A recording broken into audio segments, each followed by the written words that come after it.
सर्वभूतेषु गूढः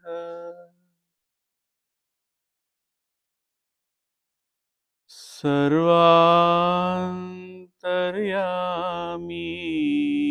सद्गुरुवे नमो नमः।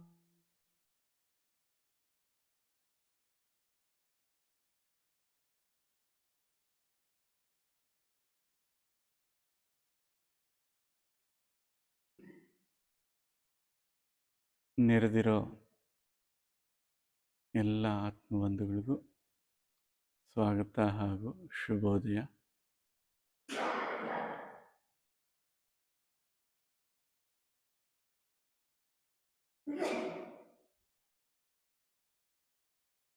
ಅನುಸಂಧಾನಾಮೃತ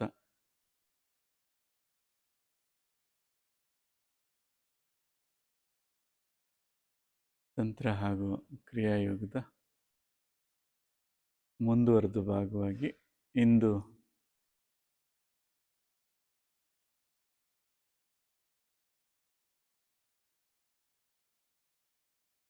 ಅದೇ ನಿಟ್ಟಿನಲ್ಲಿ ಇನ್ನೊಂದು ಸ್ವಲ್ಪ ಮುಂದುವರಿಯೋಣ.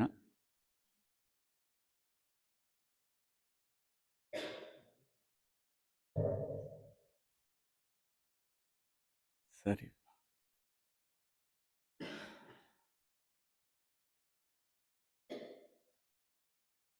ಕೆಲವು ಬಹುಮುಖ್ಯ ಸಂಗತಿಗಳನ್ನ ಕಳೆದ 3 ಸತ್ಸಂಗಗಳಲ್ಲಿ ಆಲಿಸ್ತಾ ಬಂದ್ವಿ.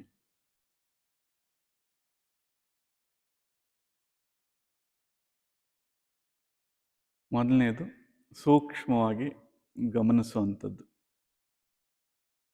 ಸೂಕ್ಷ್ಮವಾಗಿ ಗಮನಿಸಿದ್ರೆ ಎಲ್ಲಿ ತಪ್ಪುಗಳಾಗ್ತಾ ಇದ್ದಾವೆ ಅವುಗಳನ್ನ ಸರಿ ಮಾಡಿಕೊಳ್ಳೋ ಸಾಧ್ಯತೆ ಇರ್ತದೆ. ಆ ಗಮನದಿಂದ ಗ್ರಹಣೆ ಔನ್ನತ್ಯಕ್ಕೆ ಇರ್ತದೆ ಅಂತ ಮಾತನಾಡ್ತಾ ಇದ್ವಿ.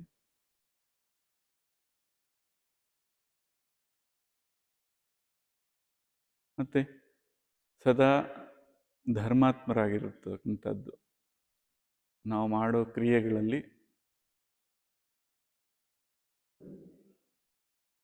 ನಮಗೆ ತೊಂದರೆ ಮಾಡಿಕೊಳ್ಳದೆ, ಬೇರೆಯವ್ರಿಗೂ ತೊಂದರೆ ಮಾಡದೆ ಕಾಯ ವಾಚ ಕ್ರಿಯೆಗಳನ್ನ ಆ ಕ್ರಿಯೆಗಳನ್ನ ಮಾಡಬೇಕು, ಅದನ್ನು ಗಮನದಲ್ಲಿಟ್ಕೋಬೇಕು ಅಂತ ಪ್ರಸ್ತಾಪಿಸಿದ್ವಿ. ನಿನ್ನೆ ಬಹಳ ಸುಂದರವಾದ ವಿಷಯ, ಅದರಲ್ಲಿ ಮೊದಲನೇದಾಗಿ ಪ್ರಸ್ತಾಪ ಆಗಿದ್ದು ಸಂಯಮ ಅಂದರೆ ಏನು ಅಂತ. ಈ ದೃಶ್ಯ ಮತ್ತು ದ್ರಷ್ಟನಂದರೆ ಅಥವಾ ದೃಷ್ಟನಂದರೆ ನೋಡುವಂಥವನು, ಗಮನಿಸುವಂಥವನು, ತಿಳ್ಕೊಳ್ಳುವಂಥವನು.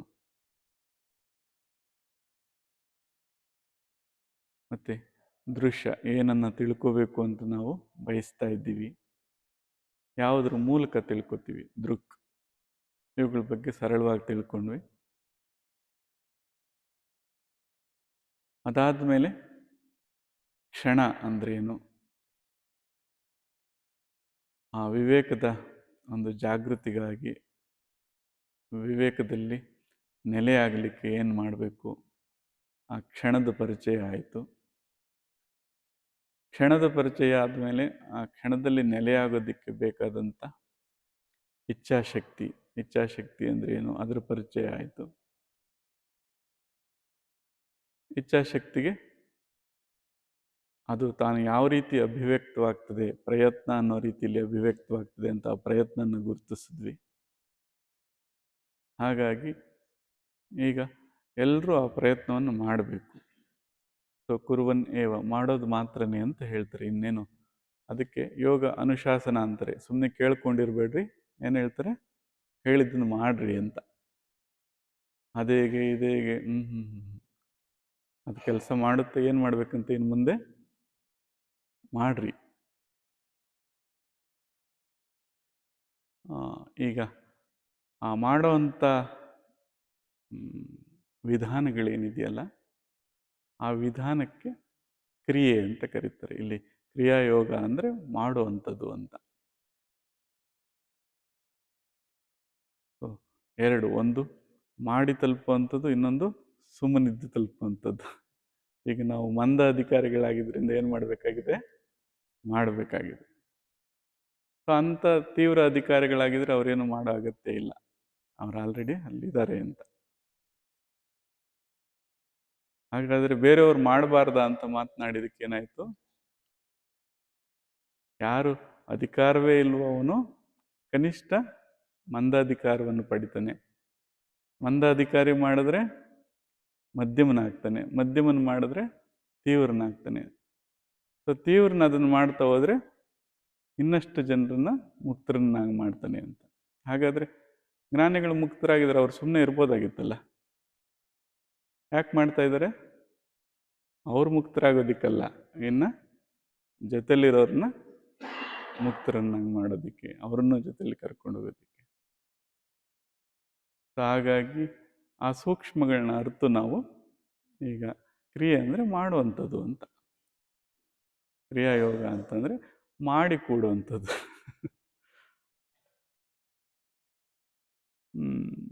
ಆ ವಿಚಾರವಾಗಿ ಈಗ ಇಚ್ಛಾಶಕ್ತಿನ ಇವೆಲ್ಲವೂ ಮಾಡುವಂಥದ್ದು ಆ ಇಚ್ಛಾಶಕ್ತಿನ ವೃದ್ಧಿ ಮಾಡ್ಕೊಳ್ಳೋದಕ್ಕೆ, ಮತ್ತು ಆ ಕ್ಷಣ ಅಂತ ಏನು ಹೇಳಿದ್ವಿ ಅದರಲ್ಲಿ ನೆಲೆಯಾಗೋದಕ್ಕೆ. ಕ್ಷಣದಲ್ಲಿ ನೆಲೆಯಾದರೆ ವಿವೇಕ ತಾನೇ ಜಾಗೃತವಾಗ್ತದೆ. ಇನ್ನು ಉನ್ನತವಾಗಿ ಅದರಲ್ಲಿ ನಾವು ಅದರ ಸದ್ಬಳಕೆ ಮಾಡ್ಕೊಳ್ಳೋದಕ್ಕೆ ಸಾಧ್ಯ ಇದೆ. ಅದು ಸದಾ ಜಾಗೃತವಾಗಿದ್ದರೆ ಬ್ರಹ್ಮಾಸ್ತ್ರ ಅಂತೀವಿ ಜೀವನಕ್ಕೆ. ನಿಜವಾದ ಬ್ರಹ್ಮಾಸ್ತ್ರ ಎಲ್ಲ ಕಾಲದಲ್ಲೂ ನಮ್ಮನ್ನು ರಕ್ಷಣೆ ಮಾಡುವಂಥದ್ದು ಆ ವಿವೇಕವೇ. ಸೊ ಅಂಥ ಶ್ರೇಷ್ಠ ವಿವೇಕಿಗಳಾಗೋದಕ್ಕೆ ಈ ಕ್ರಿಯೆಯನ್ನು ಮಾಡ್ತಾ ಇದ್ದೀವಿ ಅಂತ ನೆನಪಿನಲ್ಲಿ ಇಟ್ಕೊಂಡು ಮುಂದುವರಿಯೋಣ. ನಿನ್ನೆ ಪ್ರಸ್ತಾವನೆಯನ್ನು ಹಾಗೆ ಮುಂದುವರಿಸ್ತಾ, ಆಸನವು ಸ್ಥಿರವಾದರೆ ಚಿತ್ತಸ್ವಾಸ್ಥ್ಯ ಏರ್ಪಡ್ತದೆ ಅಂತ ಹೇಳ್ತಾ ಇದ್ವಿ. ಅಂದರೆ ಸ್ಥಿರವಾಗಿ ಕುಳಿತುಕೋಬೇಕು. ಹೇಗೆ ಕುಳಿತುಕೋಬೇಕು ಅಂತ ಹೇಳಿದ್ವಿ? ಶಿಲೆಯಂತೆ ನೆಲೆ ಆಗಬೇಕು ಅಂತ. ಆ ಶಿಲೆಯಂತೆ ನೆಲೆ ಆಗಲಿಕ್ಕೆ ಇಚ್ಛಾಶಕ್ತಿ ಬೇಕು. ಇಚ್ಛಾಶಕ್ತಿ ಇದ್ದರೆ ಶಿಲೆಯಂತೆ ನೆಲೆ ಆಗ್ತೀವಿ ಅಂತ. ಎರಡು ಒಂದಕ್ಕೊಂದು ಪೂರಕವಾಗಿದ್ದಾವೆ ಅಂತ. ಈಗ ಯಾವುದಾದ್ರೂ ಒಂದರಿಂದ ಪ್ರಾರಂಭ ಮಾಡಬೇಕು. ಇಚ್ಛಾಶಕ್ತಿ ಇದ್ದರೆ ಶಿಲೆಯಂತೆ ಕುತ್ಕೊಳ್ತೀವಿ, ಇಲ್ಲ ಶಿಲೆಯಂತೆ ಕುಳಿತುಕೊಂಡ್ರೆ ಇಚ್ಛಾಶಕ್ತಿ ತಾನೇ ವೃದ್ಧಿ ಆಗ್ತದೆ. ಹಾಗೆ ಜೀವನ ವ್ಯವಹರಿಸುವಂಥ 4 ಸ್ಥಾನಗಳನ್ನು 4 ಅವಸ್ಥೆಗಳಲ್ಲಿ ಎಲ್ಲೆಲ್ಲಿರ್ತಾನೆ ಅಂತ ಪ್ರಸ್ತಾಪ ಆಯಿತು. ಸೊ ಜಾಗ್ರತಲ್ಲಿ ಕಣ್ಣಿನಲ್ಲಿರ್ತಾನೆ, ಆಗ ಅದಕ್ಕೆ ವಿಶ್ವ ಅನ್ನೋ ಹೆಸರು ಕೊಡ್ತೀವಿ. ಜಾಗ್ರತಲ್ಲಿ ನಾವೇನೇ ಸ್ಥಿರತೆಯನ್ನು ಸಾಧಿಸ್ಬೇಕು ಅಂದರೆ ಕಣ್ಣಿನ ಸ್ಥಿರತೆಯನ್ನು ಸಾಧಿಸೋದಕ್ಕೆ ಕಷ್ಟ, ಅದು ಅಸಾಧ್ಯ ಆಗ್ತದೆ. ಅದರಿಂದ ಏನೇ ಚಂಚಲತೆಗಳು ಬಂದರೂ, ಏನೇ ಸ್ಥಿರತೆ ಬಂದರೂ ಅದು ಕಣ್ಣಿನ ಮೂಲಕನೇ ಬರುತ್ತೆ. ಆ ಕಣ್ಣಿನ ಸ್ಥಿರತೆ ಸಾಧಿಸೋದ್ರಿಂದ ಚಿತ್ತದ ಸ್ಥಿರತೆಯನ್ನು ಅಥವಾ ಅಂತಃಕರಣಗಳ ಸ್ಥಿರತೆಯನ್ನು ಸರಳವಾಗಿಯೇ ಸಾಧಿಸ್ಬೋದು. ಈಗ ಎಲ್ಲರ ಎಚ್ಚರ ಇರಬೇಕು, ನಮ್ಮ ಕಣ್ಣು ಸ್ವಲ್ಪ ಸ್ಥಿರತೆಯಿಂದ ಕೂಡಿರಬೇಕು ಅಂತ ಗಮನಿಸಿ. ನಾವು ನಮ್ಮ ಚಿಂತನೆ ಬದಲಾಗಬೇಕು ಅಂದರೆ ಕಣ್ಣು ಮಿಟುಕಿಸ್ತೀವಿ, ಅಥವಾ ಕಣ್ಣು ಮಿಟುಕಿಸಿದಾಗ ಇನ್ನೊಂದು ಯೋಚನೆ ಬರುತ್ತೆ. ಆ ಯೋಚನೆಗಳನ್ನ ಸ್ಥಿರವಾಗಿಟ್ಕೋಬೇಕು ಅಂದರೆ ಏನು ಮಾಡಬೇಕೀಗ? ಕಣ್ಣನ್ನು ಸ್ಥಿರವಾಗಿಟ್ಕೋಬೇಕು. ಆ ಕಣ್ಣನ್ನು ಸ್ಥಿರವಾಗಿಟ್ಕೊಳ್ಳೋ ಅಂಥ ಸಾಧನೆಗೆ ನಾವು ತ್ರಾಟಕ ಅಂತ ಕರಿತೀವಿ. ಏನಂತ ಕರಿತೀವಿ? ತ್ರಾಟಕ. ಸೊ ಆ ತ್ರಾಟಕ ಅಥವಾ ಈ ಸ್ಥಿರತೆಯನ್ನು ಸಾಧಿಸುವಾಗ ನಾವು ಯಾವಾಗಲೂ ಒಂದರ ಬಗ್ಗೆ ಎಚ್ಚರವಾಗಿರಬೇಕು. ಏನಪ್ಪ ಅಂದರೆ ಗಮನ ಅಂತ. ಯಾವುದದು? ಗಮನ. ಈಗ ಏನಾಗ್ತಾ ಇದೆ? ಎಲ್ಲೆಲ್ಲಿ ಗಮನವಿದೆಯೋ ಆ ಗಮನಕ್ಕೆಲ್ಲ ಧ್ಯಾನ ಅಂತ ಹೆಸರು. ಗಮನವಿಲ್ಲದ ಯಾವ ಸಾಧನೆಯೂ ಇಲ್ಲ, ಅಥವಾ ಗಮನವಿಲ್ಲದ ಸಾಧನೆ ಸಂಪೂರ್ಣವಾಗಿ ವ್ಯರ್ಥ. ಸೊ ಶುದ್ಧ ಗಮನ, ಧ್ಯಾನವೆಂದ್ರೇನು? ಶುದ್ಧವಾಗಿ ಗಮನಿಸುವಂಥದ್ದು, ಅದನ್ನು ವಿಮರ್ಶಿಸುವಂಥದ್ದು ಅಂತಲ್ಲ, ಸಾಕ್ಷಿಯ ಥರ ಗಮನಿಸುವಂಥದ್ದು. ಸೊ ಆ ಸಾಕ್ಷಿತ್ವ, ಅಂಥ ಗಮನ ಯಾವಾಗ ಸಾಧ್ಯ ಆಗ್ತದೆ ಅಂತ ಪ್ರಸ್ತಾಪ ಮಾಡಿದಾಗ, ದೃಷ್ಟಿ ಕಣ್ಣಿನ ಮಧ್ಯದಲ್ಲಿ ಅಥವಾ ಮಧ್ಯಚರ್ಯ ಆದಾಗ ಸಾಕ್ಷಿ ಆಗ್ತದೆ ಅಂತ ಹೇಳ್ತಾರೆ ಮಹಾತ್ಮರು. ನಾವು ಸ್ಥಿರವಾಗಿ ಕಣ್ಣನ್ನು ಮಧ್ಯದಲ್ಲಿ ನಿಲ್ಲಿಸ್ಕೊಂಡ್ರೆ ಎಲ್ಲವೂ ಚಲನಚಿತ್ರದ ಥರ ಓಡುತ್ತೆ, ನೀವು ಯಾವುದಕ್ಕೂ ಮೆತ್ಕೊಳ್ಳೋದಿಲ್ಲ.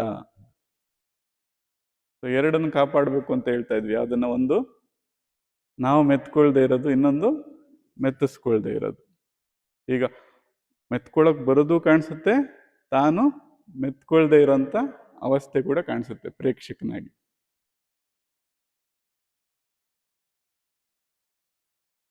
ಸೊ ಅಲ್ಲೇನೇ ನಡೀತಾ ಇದ್ರೆ ಈಗೇನಾಗಿದ್ದೀವಿ? ವೀಕ್ಷಕರಾಗಿದ್ದೀವಿ.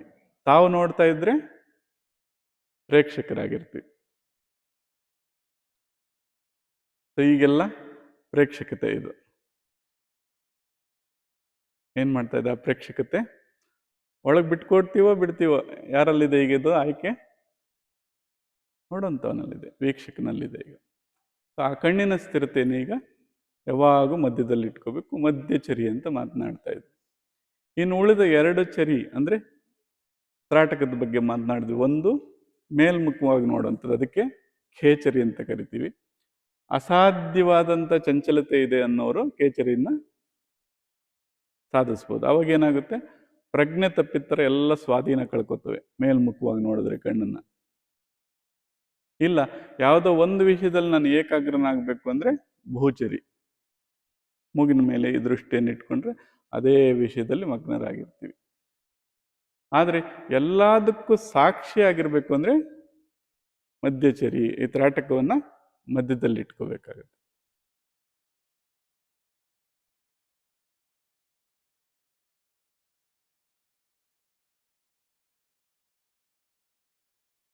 ಈಗ ಅಂಥ ದೃಷ್ಟಿಯನ್ನು ಮೊದಲು ಹೀಗಿರಬೇಕು ಅನ್ನೋದನ್ನು ಗಮನದಲ್ಲಿ ತಗೊಳ್ಳಿ. ಎಲ್ರೂ ಸುಮ್ಮನೆ ನೇರವಾಗಿ ಸ್ಥಿರವಾಗಿ ಇಟ್ಕೊಂಡು ಕಣ್ಣುಗಳನ್ನ ಅಲುಗಾಡಿಸ್ದೆ ಹಾಗೆ ನೋಡ್ತಾ ಇದೆ ಮುಂದೆ. ಶರೀರ ಸಂಪೂರ್ಣವಾಗಿ ಸ್ತಬ್ಧವಾಗಿರಲಿ.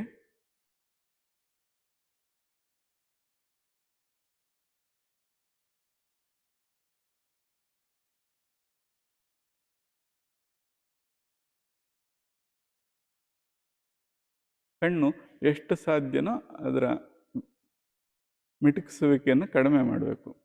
ಸ್ವಲ್ಪ ಕಣ್ಣುರಿ ಬಂದರೆ ಅಥವಾ ಕಣ್ಣಲ್ಲಿ ನೀರು ಬಂದಾಗ ಮಾತ್ರ ಆಡಿಸ್ಬೋದು. ಸ್ವಲ್ಪ ಕಡಿಮೆ ಇಟ್ಕೊಂಡ್ರೆ, ಕಣ್ಣನ್ನು ಕಡಿಮೆ ತೆಗೆದ್ರೆ ಅದು ಪೂರಕವಾಗಿರ್ತದೆ. ಜಾಸ್ತಿ ತೆಗೆದ್ರೆ ಕಣ್ಣಲ್ಲಿ ನೀರು ಬರುತ್ತೆ.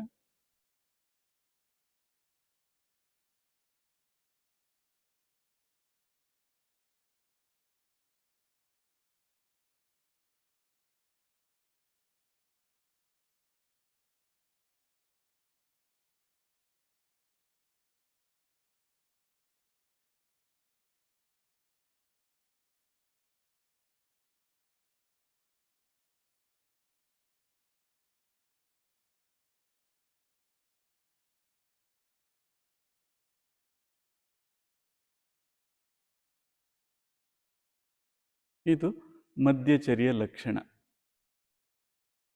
ಸೊ ಮಧ್ಯಚರ್ಯದಲ್ಲಿ ಇಟ್ಕೊಂಡ್ರೆ ಇದು ಈ ಥರ ನೋಡಬೇಕು ಅನ್ನುವಂಥದ್ದು ಇದರ ಪರಿಚಯ ಆಗಿದೆ. ಈಗ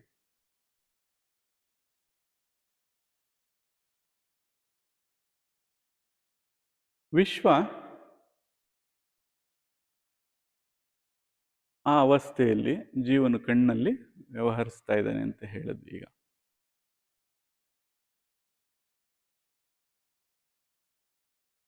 ನೋಡುವಂಥದ್ದು ಮತ್ತು ನೋಡಲ್ಪಟ್ಟಿದ್ದು, ನೋಡಕ್ಕೆ ಬಳಸಿದ ಮಾಧ್ಯಮ, ಈಗೇನಾಗಿದ್ದಾವೆ? ಇವು ಮೂರು ಪ್ರತ್ಯೇಕವಾಗಿದ್ದಾವೆ. ನೀವೇನನ್ನು ನೋಡ್ತಾ ಇದ್ದೀರ ಅದು ಪ್ರತ್ಯೇಕವಾಗಿದೆ. ನೋಡಕ್ಕೆ ಬಳಸ್ತಾ ಇರೋಂಥ ಮಾಧ್ಯಮ ಕಣ್ಣು ಪ್ರತ್ಯೇಕವಾಗಿದೆ. ನೋಡುವಂಥವನು ಅವನು ಕೂಡ ಪ್ರತ್ಯೇಕವಾಗಿದ್ದಾನೆ. ಈ ಮೂರನ್ನು ಏಕೀಕರಿಸೋದಕ್ಕೆ ಒಂದು ಸರಳವಾದಂಥ ಉಪಾಯ ಇದೆ. ಒಂದು ಕನ್ನಡಿ ಮೂಲಕ ನೋಡೋಂಥ ವಸ್ತು ಮತ್ತೆ ನೋಡಕ್ಕೆ ಬಳಸೋ ಮಾಧ್ಯಮ ಮತ್ತೆ ನೋಡುವಂಥವನು ಮೂರು ಏಕ ಜಾಗದಲ್ಲಿ, ಅಂದರೆ ಒಂದು ಸ್ಥಳದಲ್ಲಿ ಹೇಗಿದ್ದಾರೆ, ಅಲ್ಲಿ ಸಂಯಮವನ್ನು ಮಾಡೋದು ಹೇಗೆ ಅನ್ನೋಂಥದ್ದು ಒಂದು ಯುಕ್ತಿ. ಅದಕ್ಕೆ ದರ್ಪಣ ತಂತ್ರ ಅಂತ ಕರೀತಾರೆ. ಒಂದು ಕನ್ನಡಿಯನ್ನು ಬಳಸ್ಕೊಂಡು ನಾವು ಆ ತಂತ್ರವನ್ನು ಅನುಷ್ಠಾನಕ್ಕೆ ತಗೋಬೋದು. ಸಾಧ್ಯವಾದರೆ ಅದನ್ನು ಒಂದು ವಿಡಿಯೋ ಮೂಲಕ ನಾಳೆ ಅದನ್ನು ಪ್ರಸ್ತಾಪ ಮಾಡೋಣ, ಅದು ಹೇಗೆ ಮಾಡ್ಬೋದು ಅಂತ. ಅಲ್ಲಿ ಏನಾಗುತ್ತಪ್ಪ ಅಂದರೆ ಅದ್ರ ಬಗ್ಗೆ ಸ್ವಲ್ಪ ಇವತ್ತು ಪ್ರಸ್ತಾಪ ಮಾಡಿ ನಾಳೆ ವಿಧಾನನ ಅದನ್ನು ಪರಿಚಯಿಸೋಣ.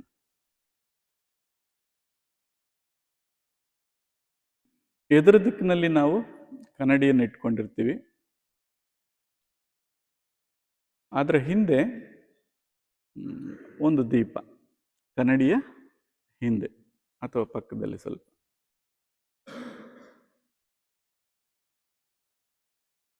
ಈಗ ನೋಡುವಂಥವನು ಎಲ್ಲಿದ್ದಾನೆ? ಕಣ್ಣನ್ನು ಬಳಸ್ಕೊಂಡು ಅಲ್ಲಿಂದ ನೋಡ್ತಾ ಇದ್ದಾನೆ. ನೋಡಕ್ ಬಳಸ್ತಾ ಇರೋದು ಯಾವುದು? ಕಣ್ಣನ್ನೇ ಬಳಸ್ತಾ ಇದ್ವಿ. ನೋಡ್ಬೇಕಾಗಿರೋದೇನು?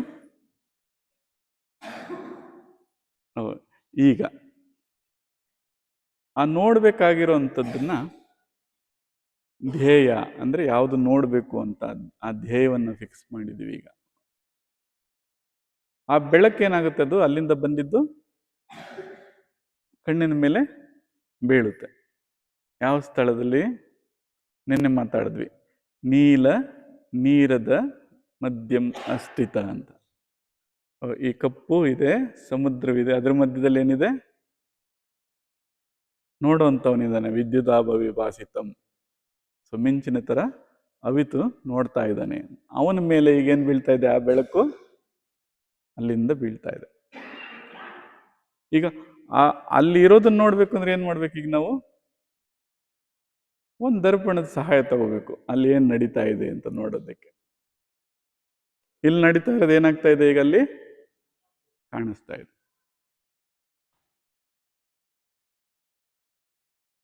ಈಗ ನಮ್ಮ ಪ್ರಯತ್ನ ಮತ್ತೆ ಏಕಾಗ್ರತೆ ಎಲ್ಲ ಆ ಸೂಕ್ಷ್ಮ ಭಾಗ, ಎಲ್ಲಿ ಕಣ್ಣಿನ ಮಧ್ಯದಲ್ಲಿ ಏನು ಹೊಳಿತಾ ಇದೆಯಲ್ಲ, ಈಗ ಹೊಳೆಯುವಂಥದ್ದು ಕಾಣಿಸಲ್ಲ ನಮಗೆ. ಯಾಕೆ? ಇನ್ನೂ ಆ ಹಂತಕ್ಕೆ ನಮಗೆ ನೋಡುವಂಥ ದೃಷ್ಟಿ ಆಗಲಿ ವಿವೇಕವಾಗಲಿ ಅಭಿವೃದ್ಧಿ ಆಗಿಲ್ಲ. ಆದರೆ ಒಂದು ಪೂರಕವಾಗಿ ಸಹಾಯ ಮಾಡುತ್ತೆ. ಏನದು? ಇಲ್ಲಿದ್ದ ದೀಪ ಅಲ್ಲಿ ಬೆಳಗ್ತಾ ಇದೆ. ಈ ಪ್ರತಿಫಲನ ದೀಪ ಏನಾಗ್ತಾ ಇದೆ? ಇಲ್ಲಿ ಬೆಳಗ್ತಾ ಇದೆ. ಈ ಬೆಳಗುವಂಥದ್ದು ಅಲ್ಲಿ ಕಾಣುತ್ತಲ್ವಾ? ಆ ಸ್ಥಾನವನ್ನು ನಾವು ಗಮನಿಸಿದ್ದೆ ಆದ್ರೆ ಈಗ ನೋಡುವಂಥವನು ಅದೇ ಸ್ಥಾನದಲ್ಲಿದ್ದಾನೆ, ನೋಡಕ್ ಬಳಸಿದ ಮಾಧ್ಯಮವು ಅದೇ ಆಗಿದೆ, ಮತ್ತೆ ನೋಡ್ಬೇಕಾಗಿರೋಂಥ ವಸ್ತು ಕೂಡ ಅದೇ ಆಗಿದೆ. ತ್ರಿಪುಟಿಗಳನ್ನ ಏಕ ಮಾಡಿ ಅಂತ ನಾವು ಮಾತನಾಡ್ತೀವಿ, ಆದ್ರೆ ಮಾಡೋದು ಹೇಗೆ ಅಂತ ಅಂದ್ರೆ ನೋಡೋ ವಸ್ತು ಮತ್ತೆ ನೋಡಕ್ ಬಳಸಿದ ಮಾಧ್ಯಮ, ನೋಡುವಂಥವ್ನು ಮೂರು ಏಕವಾಗಬೇಕು ಅಂತ. ಬಹಳ ಸ್ಥೂಲವಾಗಿ ಇದನ್ನ ಪ್ರಾರಂಭದಲ್ಲಿ ನಾವು ಸಾಧಿಸ್ಬೋದು. ತ್ರಾಟಕ ಮಾಡ್ತೀವಿ, ಆದರೆ ತ್ರಾಟಕದಲ್ಲಿ ಧ್ಯೇಯವೇಗಿರಬೇಕು ಅಂತ. ಸೊ ಯಾವುದರ ಮೇಲೆ ನಮ್ಮ ಗಮನ ಅಥವಾ ದೃಷ್ಟಿ ಇರಬೇಕು. ಈಗ ಆ ತ್ರಿಪುಟಿಗಳು ಸೇರುವಂಥ ಸ್ಥಾನದ ಮೇಲೆ ಧ್ಯೇಯವನ್ನು ಇಟ್ಕೊಂಡು ತ್ರಾಟಕವನ್ನು ಸಾಧಿಸಿದ್ರೆ ಮೊದಲ ಹಂತದ ಸ್ಥಿರತೆ ಬರ್ತದೆ ಎಲ್ರಿಗೂ.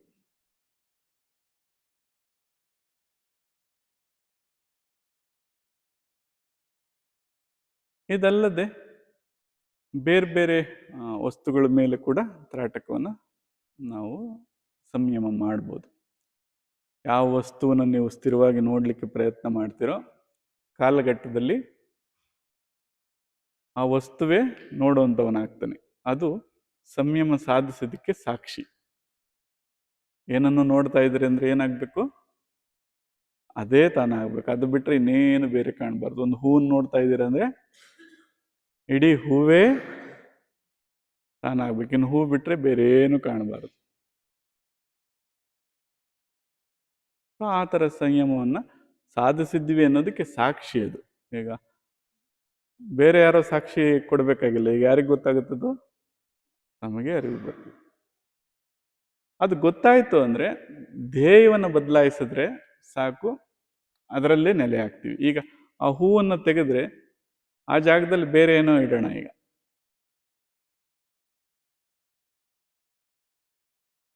ಆನಂದ ಹುಡುಕ್ತಾ ಇದ್ದೀವಿ ಅಂತ ಅನ್ಕೊಳ್ಳೋಣ. ಆನಂದ ಈಗ ಧ್ಯೇಯವಾಗಿದೆ, ಏನಾಗ್ತೀರಾ? ಆನಂದವಾಗ್ತೀವಿ. ಕೊನೆಗೆ ಏನು ಇಲ್ಲದೆ ಸುಮ್ಮನೆ ಎಲ್ಲವೂ ತೆಗೆದ್ಬಿಟ್ರೆ ಏನಾಗ್ತೀರಾ? ಏನಿದೆಯೋ ಅದಾಗ್ತೀವಿ. ಶೂನ್ಯ ಅಲ್ಲ. ನಿಜವಾಗ್ಲೂ ಏನಿದೆಯೋ ಅದೇ ನಾವು ಆಗ್ತೀವಿ.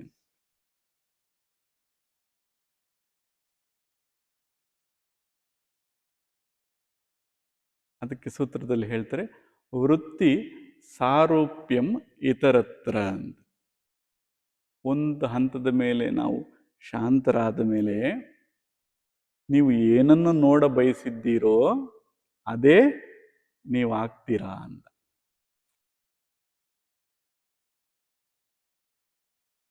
ಅದಕ್ಕೆ ಒಳ್ಳೇದನ್ನು ನೋಡಬೇಕು, ಒಳ್ಳೇದನ್ನು ಯೋಚನೆ ಮಾಡಬೇಕು, ಒಳ್ಳೇದನ್ನು ಮಾತಾಡಬೇಕು ಅಂತಾರೆ. ಏನಕ್ಕೆ? ಸೊ ಏನನ್ನು ಬಯಸ್ತಾ ಇದ್ದೀರೋ, ಏನನ್ನು ನೋಡ್ತಾ ಇದ್ದೀರೋ ಅದೇ ನೀವು ಆಗ್ತೀರಾ ಅಂತ. ಸೊ ಧರ್ಮ ಮಾತನಾಡಿದ್ವಿ, ಕಾಯ ವಾಚ ಮನಸ್ಸ ಒಳ್ಳೇದು ಮಾಡಬೇಕು ಮತ್ತೆ ಒಳ್ಳೆಯವರಾಗಿರಬೇಕು ಅಂತ. ಈ ಕಾರಣದಿಂದ ಜಗತ್ತನ್ನು ಬೈಬಾರ್ದು ಈಗ. ಯಾಕೆ? ಸೊ ಏನು ಕಾರಣ ಆಗಿದೆಯೋ ಅದಕ್ಕೆಲ್ಲ ಕಾರಣರು ಇವರೇ ಅಂತ. ಸೊ ಇವರು ಉತ್ತಮರಾದ್ರೆ ಇನ್ನು ಉಳಿದದ್ದೆಲ್ಲ ತನಗೆ ತಾನೇ ಉತ್ತಮರಾಗ್ತಾ ಹೋಗುತ್ತೆ. ಸೊ ಇಲ್ಲೊಂದು ಸೂಕ್ಷ್ಮತೆ ಇದೆ. ನಾವು ಏನನ್ನು ಬಯಸಿದ್ದೀವೋ ಅದೇ ಸಾಕ್ಷಾತ್ಕಾರವಾಗಿರೋದು ಅಂತ. ಏನು ಬಯಸದೇ ಇದ್ರೆ ಅದು ಏನಿದೆಯೋ ಅದು ಸಾಕ್ಷಾತ್ಕಾರವಾಗುತ್ತೆ. ಈಗ ರಾಮನನ್ನ ಧ್ಯಾನಿಸಿದವನಿಗೆ ದುರ್ಗೆಯನ್ನು ಸಾಕ್ಷಾತ್ಕಾರ ಆಗಿಲ್ಲ. ದುರ್ಗೆಯನ್ನು ಬಯಸಿದವನಿಗೆ ಏಸು ಸಾಕ್ಷಾತ್ಕಾರ ಆಗಿಲ್ಲ. ಯಾರಿಗೇನು ಸಾಕ್ಷಾತ್ಕಾರ ಆಗುತ್ತೆ? ಏನು ಬಯಸಿದ್ರೋ ಅದು. ಸೊ ಯಾವ ಕಾರಣದಿಂದ ಸಾಕ್ಷಾತ್ಕಾರ ಆಗಿದೆ ಅಂತ ನಮಗೆ ತಿಳುವಳಿಕೆ ಇರಬೇಕು. ಅವನು ಬಯಸಿದ್ದದ್ದು ಅದು ಸಾಕ್ಷಾತ್ಕಾರ ಆಗಿದೆ ಅಂತ. ಮತ್ತೆ ನಾವು ಹೇರಿಕೆ ಹಾಕೋಕೆ ಹೋಗ್ಬಾರ್ದು, ನಿನಗೆ ಇದ್ಯಾಕೆ ಕಾಣಲಿಲ್ಲ ಅಂತ. ಯಾಕೆ? ಅವನ ಬಯಕೆಯಿಂದ ಅದು ವೃತ್ತಿ ಸಾರೂಪ್ಯಂ. ನೀವು ಏನು ಬಯಸಿದ್ರೂ ಅದು ಸ್ವರೂಪ ಅಂದ್ರೆ ರೂಪುಗೊಳ್ತದೆ ಅಂತ, ಅದು ಪ್ರಕಟವಾಗ್ತದೆ. ಸೊ ಯಥಾರ್ಥವು ಪ್ರಕಟವಾಗಬೇಕು ಅಂದ್ರೆ ಆ ಯಾವ ವೃತ್ತಿಗಳನ್ನು ಹೇಳಿಸ್ಕೊಳ್ದೆ ಹೇಗಿದೆಯೋ ಹಾಗೆ, ಅದರಿಂದ ಏನನ್ನೂ ಊಹೆ ಮಾಡಿಕೊಳ್ದೆ, ಯಾವ ಬಯಕೆಯನ್ನು ಇಟ್ಕೊಳ್ದೆ ನೋಡಿದ್ರೆ ಅವನಿಗೆ ಹೇಗಿದೆಯೋ ಹಾಗೆ ಸಾಕ್ಷಾತ್ಕಾರವಾಗ್ತದೆ ಅಂತ. ಇಲ್ಲಾಂದ್ರೆ ನೀವು ಬಯಸಿದಾಗ ಸಾಕ್ಷಾತ್ಕಾರ ಆಗಿದೆ ಅಂತಷ್ಟೆ. ಅದು ಇದ್ದಾಗಲ್ಲ, ನೀವು ಬಯಸಿದ ಹಾಗೆ.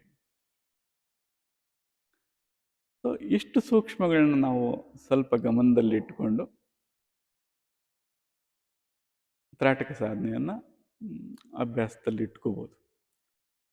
ಸೊ ಇಲ್ಲಿ ಮುಖ್ಯ ಅಂಶಗಳು ಆಸನ ಸ್ಥಿರತೆ, ಕಣ್ಣಿನ ಮಿಟುಕಿಸುವಿಕೆ ಅಥವಾ ಅಲುಗಾಟದ ಸ್ಥಿರತೆ,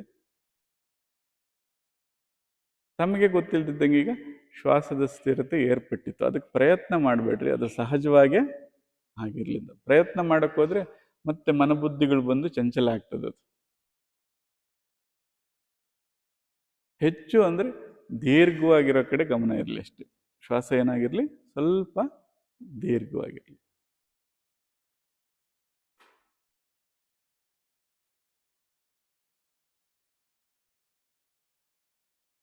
ಅಗತ್ಯ ಅಂತ ಮಾತನಾಡಿದ್ವಿ. ಈಗ ಜಗತ್ತಿನ ಜೊತೆ ವ್ಯವಹರಿಸ್ಬೇಕು ಅಂದ್ರೆ ನಮಗೆ ಮಧ್ಯದೃಷ್ಟಿ, ಸಾಕ್ಷಿಯಾಗಿರುವಂಥ ಈ ಅವಸ್ಥೆ ಅಗತ್ಯ ಇದೆ. ಅದಕ್ಕೋಸ್ಕರ ಮಧ್ಯದೃಷ್ಟಿಯನ್ನ ಅಥವಾ ಮಧ್ಯಚರಿಯನ್ನ ಅಭ್ಯಾಸ ಮಾಡ್ಬೋದು. ಒಂದು ವೇಳೆ ತೀರದ ಚಂಚಲತೆ, ಅದು ನಮ್ಮ ಪೂರ್ವ ಕರ್ಮಗಳಿಂದನೋ ಅಥವಾ ಪೂರ್ವ ವೃತ್ತಿಗಳಿಂದನೋ ಅಥವಾ ಈಗ ಮಾಡ್ತಾ ಇರೋ ಕರ್ಮಗಳಿಂದನೋ ತುಂಬ ಚಂಚಲತೆ ಇದ್ದರೆ ಅವರು ಮಾತ್ರ ಕಣ್ಣಿನ ದೃಷ್ಟಿಯನ್ನು ಕೇಚರಿ ಮೇಲ್ಮುಖವಾಗಿ ಬಳಸ್ಬೋದು. ಅದೇನು ಮಾಡುತ್ತಪ್ಪ ಅಂದರೆ ಸಂಪೂರ್ಣವಾಗಿ ಎಲ್ಲದರಿಂದನೂ ಬಿಡಿಸ್ಕೊಳ್ಳಾಗ ಮಾಡುತ್ತೆ, ಕಳಚ್ಕೊಳ್ಳಾಗ ಮಾಡುತ್ತೆ. ಪ್ರಜ್ಞೆ ತಪ್ಪಿದ್ರೆ ಕಣ್ಣುಗಳು ಹೇಗಿರ್ತವೆ? ಮೇಲ್ಮುಖವಾಗ್ತವೆ. ಸೊ ನೀವು ಮೇಲ್ಮುಖವಾಗಿ ಕಣ್ಣುಗಳನ್ನ ತೊಗೊಂಡ್ರೆ ಪ್ರಜ್ಞೆ ತಪ್ಪುತ್ತೆ ಅಥವಾ ಪ್ರಜ್ಞೆ ತಪ್ಪದಂಥ ಅವಸ್ಥೆಯಲ್ಲಿ ಇರ್ತೀವಿ. ಅದೇ ಥರ ಯಾವುದೋ ವಿಷಯದಲ್ಲಿ ಏಕಾಗ್ರತೆ ಬೇಕಾಗಿದೆ, ಆವಾಗ ಮಾತ್ರ ನಾವು ಭೂಚರಿ ಅಥವಾ ಈ ಮೂಗಿನ ತುದಿ ಕೆಳಗಡೆ ನೋಡ್ತಿರಲ್ವ, ಅಲ್ಲಿ ನೋಡಿದ್ರೆ ಹಿಡಿದು ಬಂಧಿಸ್ದಾಗಿರುತ್ತೆ, ಪ್ರಯತ್ನ ಮಾಡ್ಬೋದು. ಅಲ್ಲೇನೆ ನೋಡ್ರಿ, ಪ್ರಯತ್ನ ಮಾಡಿ ಮೂಗಿನ ತುದಿಯನ್ನು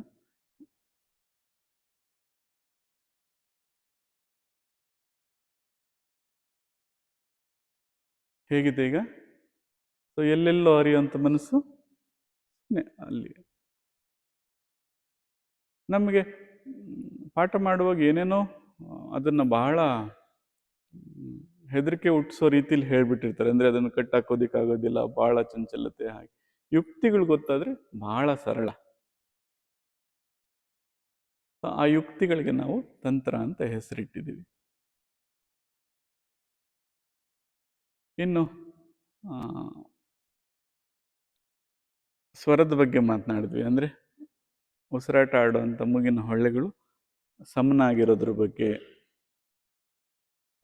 ಅದ್ರ ಬಗ್ಗೆ ನೆನ್ನೆ ಯಾವ ರೀತಿ ಅದನ್ನು ಸರಿಪಡಿಸ್ಕೋಬೇಕು ಅಂತ, ನಾಡಿ ಅಂತಾರೆ, ನಾಡಿನ ಶುದ್ಧಿ ಮಾಡ್ಕೊಳ್ಳೋದು ಹೇಗೆ ಅಂತ ಮಾತನಾಡಿದ್ವಿ. ಅದನ್ನು ಸ್ವಲ್ಪ ಗಮನ ಇಟ್ಕೊಂಡು ಶುದ್ಧಿ ಅವಸ್ಥೆಯಲ್ಲಿದ್ದರೆ, ಅಂದರೆ ಯಾವಾಗಲೂ ಎಡಗಡೆನೂ ಬಿಡುವಾಗಿರ್ಬೇಕು ಮತ್ತು ಬಲಗಡೆನೂ ಬಿಡುವಾಗಿರಬೇಕು, ಮನಸ್ಸು ಸ್ಥಿರವಾಗಿರ್ತದೆ, ಶಾಂತವಾಗಿರ್ತದೆ. ಅದನ್ನು ಸ್ವಲ್ಪ ಸರಿ ಮಾಡ್ಕೊತಾ ಇರಬೇಕು. ಸೊ ಯಾವುದಾದ್ರೂ ಒಂದು ಭಾಗ ನಮಗೆ ಕಟ್ಟಿಕೊಂಡ್ರೆ ಅಥವಾ ಬ್ಲಾಕ್ ಆದರೆ ಸ್ವಲ್ಪ ಅಸ್ಥಿರತೆ ಬರ್ತದೆ. ಶರೀರದಲ್ಲಿ ಉಷ್ಣ ಮತ್ತು ಶೀತಗಳು ವ್ಯತ್ಯಾಸ ಆಗೋದ್ರಿಂದ ಮನಸ್ಸಿನ ಒಂದು ಆಂದೋಲನ, ಅಂತಃಕರಣಗಳ ಆಂದೋಲನಗಳು ಕೂಡ ಅದರಿಂದ ಏರ್ಪಡ್ತವೆ. ಅದ್ರ ಬಗ್ಗೆ ಗಮನ ಇಡಬೇಕು ಅಂತ ಹೇಳಿದ್ವಿ, ಅದನ್ನು ಮಾಡ್ಕೊಳ್ಳೋಣ.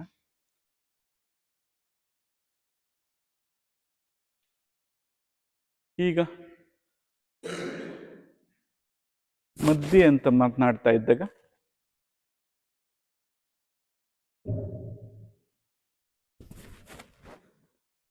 ಸಾಕ್ಷಿತ್ವವನ್ನು ಸಾಧಿಸಬೇಕು ಅಂತ ಅಂದಾಗ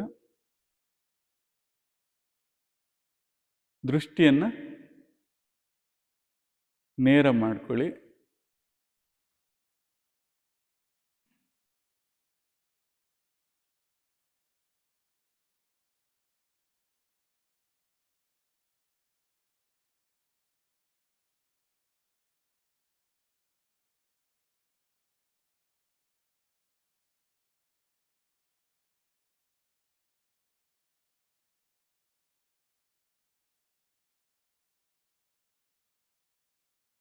ಯಾರಿಗೆ ದೃಷ್ಟಿಯನ್ನು, ಆ ಚಂಚಲತೆಯನ್ನು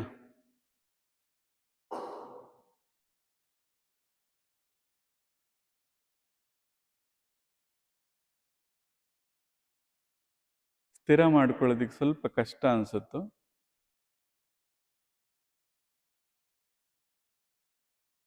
ಉಸಿರನ್ನು ಸ್ವಲ್ಪ ಸ್ತಬ್ಧವಾಗಿಸಿ. ಅಲ್ಲೇನೆ ಉಸಿರು ಒಳಗೆ ಹೋಗ್ತಾ ಇದೆ ಅಂದರೆ ಅಲ್ಲಿ ಒಳಗೆ ನಿಲ್ಲಿಸಿ, ಹೊರಗೆ ಬಂದಿದೆ ಅಂದರೆ ಹೊರಗೆ ಹೋಗೋದನ್ನು ಅಲ್ಲಿ ನಿಲ್ಲಿಸಿ, ಆ ಸ್ಥಿರತೆ ಸಾಧ್ಯ ಆಗುತ್ತೆ. ಮತ್ತು ಸಹಜವಾಗಿ ಉಸಿರಾಡಿ.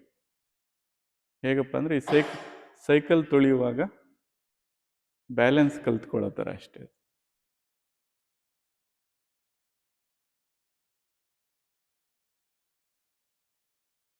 ಆ ಸವಾರಿ ಸೈಕಲ್ ಸರಿಯಾಗಿ ಸಾಗ್ತಾ ಇದೆ, ಸ್ಥಿರತೆ ಹಾಗೆ ಇದೆ ಅಂದರೆ ಉಸಿರನ್ನು ತನ್ನ ಪಾಡಿಗೆ ತಾನು ಅದನ್ನು ನಡೆಯೋದಕ್ಕೆ ಬಿಡಿ. ಎಲ್ಲಿ ಚಂಚಲತೆ ಅನಿಸುತ್ತೋ ಆವಾಗ ಮಾತ್ರ ಸ್ವಲ್ಪ ಕುಂಭಕ ಅಥವಾ ಸ್ತಂಭನೆ ನಿಲ್ಲಿಸುವಂಥ ಪ್ರಯತ್ನ ಮಾಡಿರಿ. ಶರೀರದ ಯಾವ ಭಾಗಗಳು ಅಲುಗಾಡದಾಗೆ ಎಚ್ಚರ ವಹಿಸಿ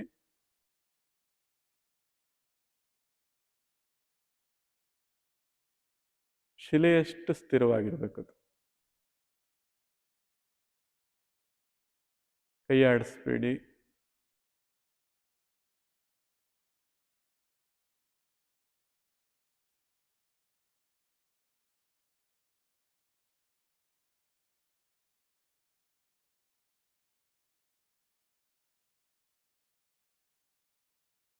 ಯಾವುದಕ್ಕೂ ಮೆತ್ತುಕೊಳ್ಳದೆ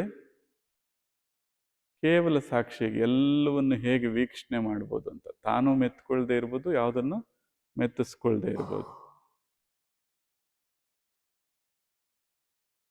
ಸ್ವಾಮಿತ್ವವನ್ನು ಸಾಧಿಸೋದಾಗ್ಲಿ ಅಥವಾ ದಾಸತ್ವಕ್ಕೆ ಒಳಗಾಗೋದಾಗ್ಲಿ ಇದರ ಮೇಲೆ ಹಿಡಿತ ಸಾಧಿಸೋದ್ರಿಂದ ಅಥವಾ ಹಿಡಿತ ಇಲ್ಲದೆ ಇರೋದ್ರಿಂದ ಆಗುತ್ತೆ.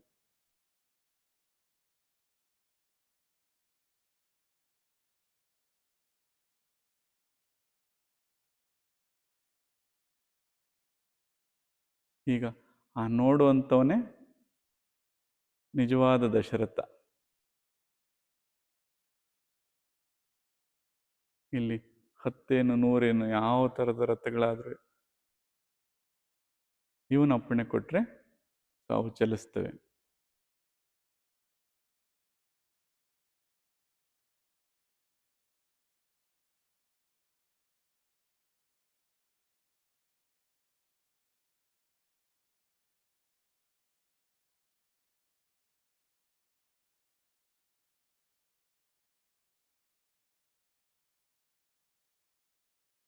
ಆಯ್ತು, ಈಗ ಗಮನಿಸ್ತಾ ಇರಲಿ, ಆ ಗಮನ ಹಾಗೇ ಇರಲಿ.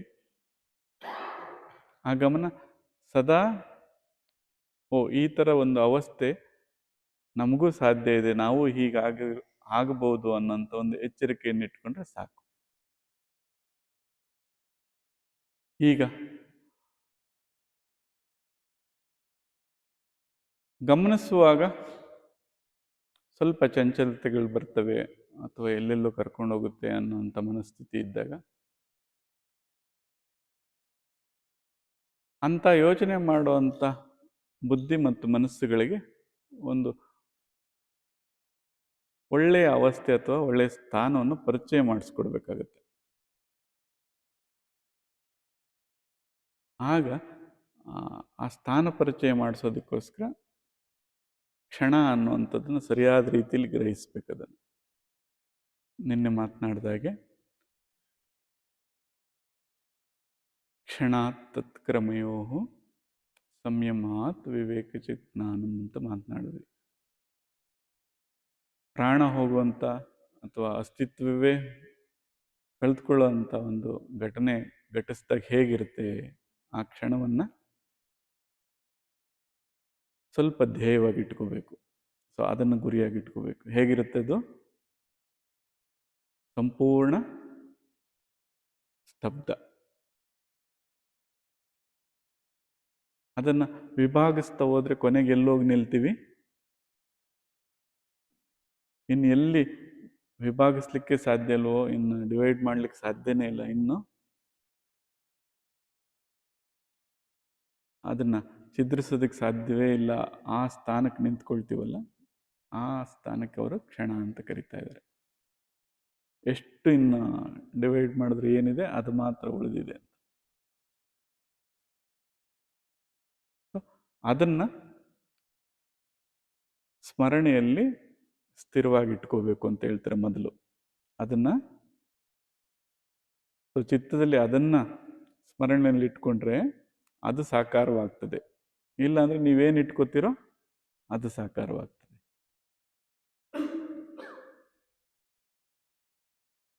ವಿಷಯಗಳು ಕೊಟ್ಟರೆ ಅದು ಚಂಚಲತ್ವ ಬರ್ತದೆ. ಈಗ ಇದು ಹೇಗಿದೆ? ಕ್ಷಣ ನಿರ್ವಿಷಯ. ಅದ್ರ ಬಗ್ಗೆ ಇನ್ನೇನು ಹೆಚ್ಚಿಗೆ ಮಾತಾಡೋಕ್ಕಾಗೋದಿಲ್ಲ.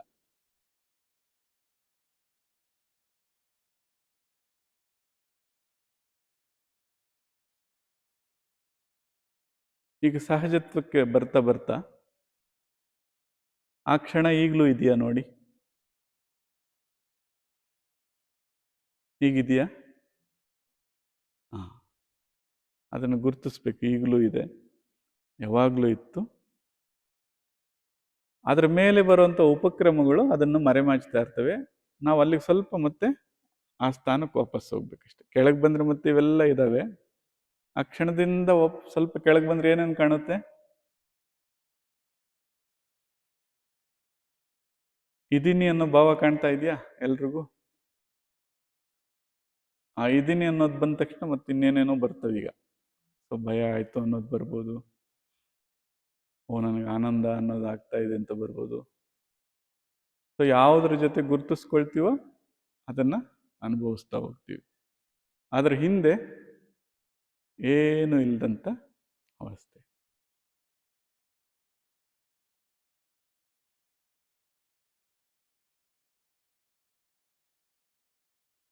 ಈಗ ವ್ಯವಹರಿಸುವಾಗ ಮತ್ತೆ ಹೇಗಿರ್ಬೇಕು ನಾವು? ಯದ್ ಭಾವಂ ತದ್ ಭವತಿ. ನಾವೇನು ಭಾವಿಸ್ಕೊತೀವೋ ಅದೇ ಆಗ್ತೀವಿ. ಈಗ ಅಲ್ಲಿ ಒಳ್ಳೆ ಭಾವ ತಗೊಂಡ್ರೆ, ಒಳ್ಳೇದ್ರ ಬಗ್ಗೆ ಚಿಂತನೆ ಮಾಡಿದ್ರೆ ಒಳ್ಳೇದಾಗ್ತದೆ. ಇನ್ನು ಬೇರೆ ಏನು ಯೋಚನೆ ಮಾಡ್ತೀವೋ ಅದೇ ಆಗ್ತದೆ.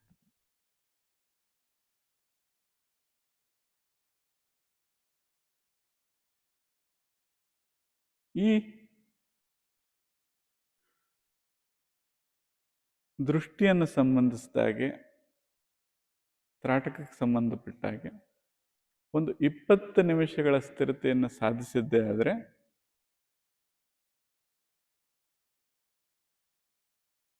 ಸಾಕ್ಷಿಯಾಗಿ ನಿಂತ್ಕೊಳ್ಳುವಂಥದ್ದು ಅಥವಾ ಕೇವಲ ಅರಿವಿನಿಂದ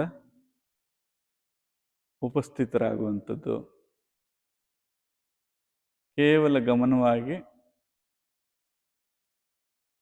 ಉಳ್ಕೊಳ್ಳುವಂಥದ್ದು, ಇವುಗಳ ಅನುಭೂತಿ ಒಬ್ಬ ಸಾಧಕನಿಗೆ ಆಗ್ತದೆ.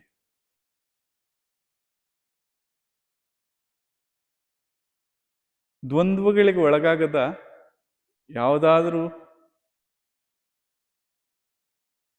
ಇದೆಯಾ ಅಂತ ಕೇಳಿದ್ರೆ ಇವು ಯಾವತ್ತೂ ದ್ವಂದ್ವಕ್ಕೆ ಒಳಗಾಗಿಲ್ಲ. ನೋವಾಗ್ತಾ ಇರ್ಬೋದು, ನೋವಿಗೆ ಏನಾಗಿದೆ? ಇದು ಸಾಕ್ಷಿಯಾಗಿದೆ. ದುಃಖ ಆಗ್ತಾ ಇರ್ಬೋದು, ದುಃಖಕ್ಕೆ ಸಾಕ್ಷಿಯಾಗಿದೆ. ತಾನಾಗಿಲ್ಲ ಅದು. ಈಗೇನಾದರೂ ಮಡಿಕಿಟ್ರೆ ಏನಾಗುತ್ತೆ? ಅದಕ್ಕೆ ಹೋಗಿ ಮೆತ್ಕೊಂಡ್ರೆ ಮಾತ್ರನೇ ಇದು ದುಃಖಿಸುವಂಥದ್ದು.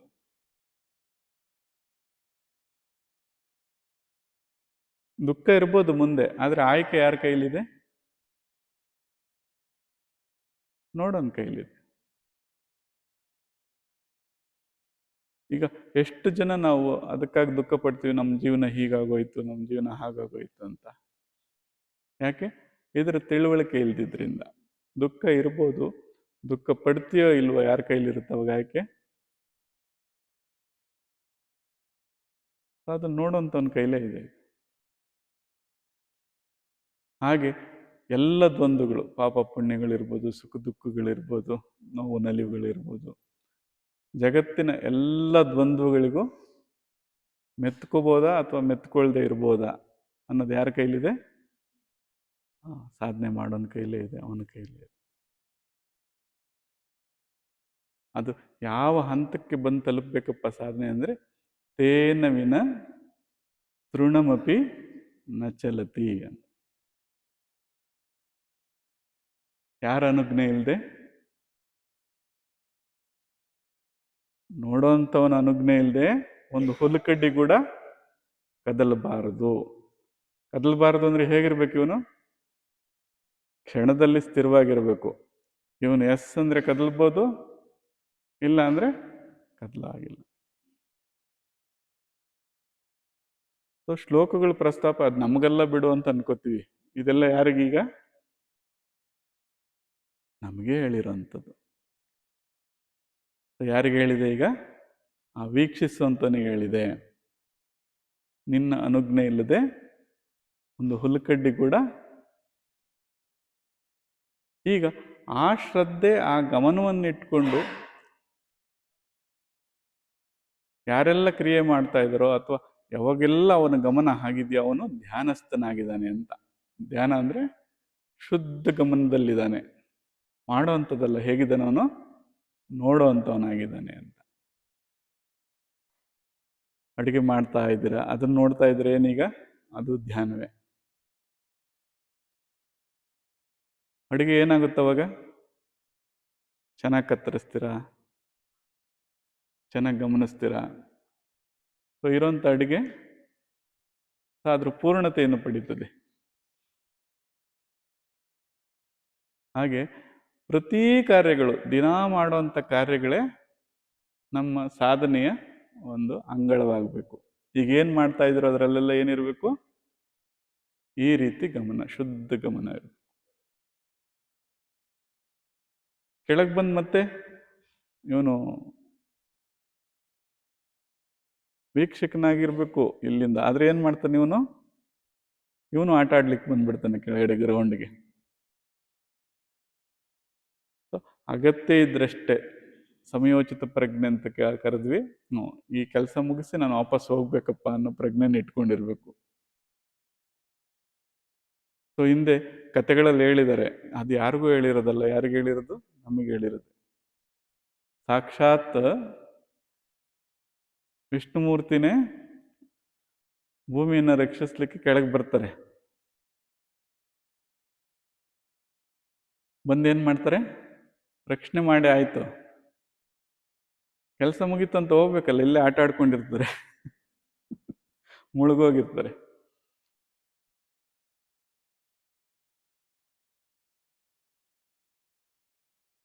ಬಂದು ಏನ್ ಪರಮಾತ್ಮ ಹಿಂಗಿದ್ದೀರ ಬನ್ನಿ ಅಂತ ಕರೆದ್ರೆ, ಇಲ್ಲ ಬಹಳ ಚೆನ್ನಾಗಿದೆಯಲ್ಲ ಅಂತ. ಎಲ್ಲ ಚೆನ್ನಾಗಿದೆ ನೋಡ್ರಿ, ಹೇಳಿದ್ನ ಕೇಳುವಂತ ಹೆಂಡತಿ ಇದ್ದಾಳೆ, ಮಕ್ಕಳಿದ್ದಾರೆ. ಕೊನೆಗೆ ಸರಿಯಾಗಿ ತಿವಿಯುವಂತ ತ್ರಿಶೂಲ ಅಂತ ಇದ್ದಾರೆ, ಅದರಿಂದ ತಿವಿದು ಮೇಲೆತ್ತಿದಾಗ ಜಾಗೃತರಾಗ್ತಾರೆ. ಎಲ್ರಿಗೂ ಬೈತಾರೆ, ಇದೇನಿದೆ ಇಂಥ ಕೊಳಕಲ್ಲಿದ್ದೀರಾ ಅಂತ. ಸ್ವಾಮಿ ಇಷ್ಟೊತ್ತು ಮಾಡ್ತಿದ್ದ ಅದೇ ಕೆಲಸನೇ ನಿಮ್ಮನ್ನು ಜಾಗೃತ ಮಾಡೋದು. ಯಾರು ಜಾಗೃತರಾಗ್ತೀವೋ ಆ ಕೊಳಕನ್ನ ಮೆತ್ತಿಸ್ಕೊಳ್ದೆ ಮತ್ತೆ ಮೆತ್ಕೊಳ್ದೆ ಇರೋದಕ್ಕೆ ಸಾಧ್ಯ ಆಗುತ್ತೆ. ಈಗ ಎಲ್ಲ ಸಿದ್ಧಾಂತಗಳು ಕರಿತಾ ಇರೋಂಥ ಜನ್ಮರಾಹಿತ್ಯವಾಗಬೇಕು ಅಥವಾ ಇದರಿಂದ ಬಿಡುಗಡೆ ಆಗಬೇಕು ಅನ್ನೋದಕ್ಕೆ ನಿಜವಾದ ಮಾರ್ಗ ಸಿಕ್ಕದಂಗೆ ಆಗುತ್ತೆ. ಸಂಚಿತಗಳೇನೇ ಇರಲಿ, ಈಗೇನಾಗಿದೆ? ಅದು ಪ್ರಾರಬ್ಧವಾಗಿದೆ. ಈ ಪ್ರಾರಬ್ಧವನ್ನು ಸರಿ ಮಾಡಿದ್ದೆ ಆದರೆ ಆಗಾಮಿ ನೀವು ಹೇಗಿದ್ದೀರೋ ಹಾಗಿರುತ್ತೆ. ಬಿಡುಗಡೆ ಆಗ್ತಿರೋ ಮತ್ತೆ ಬಂಧನವಾಗ್ತಿರೋ ಯಾರ ಕೈಲಿದೆ? ಈಗ ಆ ದೃಷ್ಟಿಯಿಂದ ಹೇಳ್ತಾ ಇದ್ದಾರೆ, ಉದ್ಧರೇತ್ ಆತ್ಮಾನ್ ಆತ್ಮಾನಂ ನ ಅವಸಾದಯೇತ್. ನಿಮ್ಮ ಜೀವನನ್ನ ಮತ್ತೆ ಜೀವನನ್ನ ಅವನತಿಗೆ ಏರಿಸ್ಕೊಳ್ರಿ, ಅದನ್ನ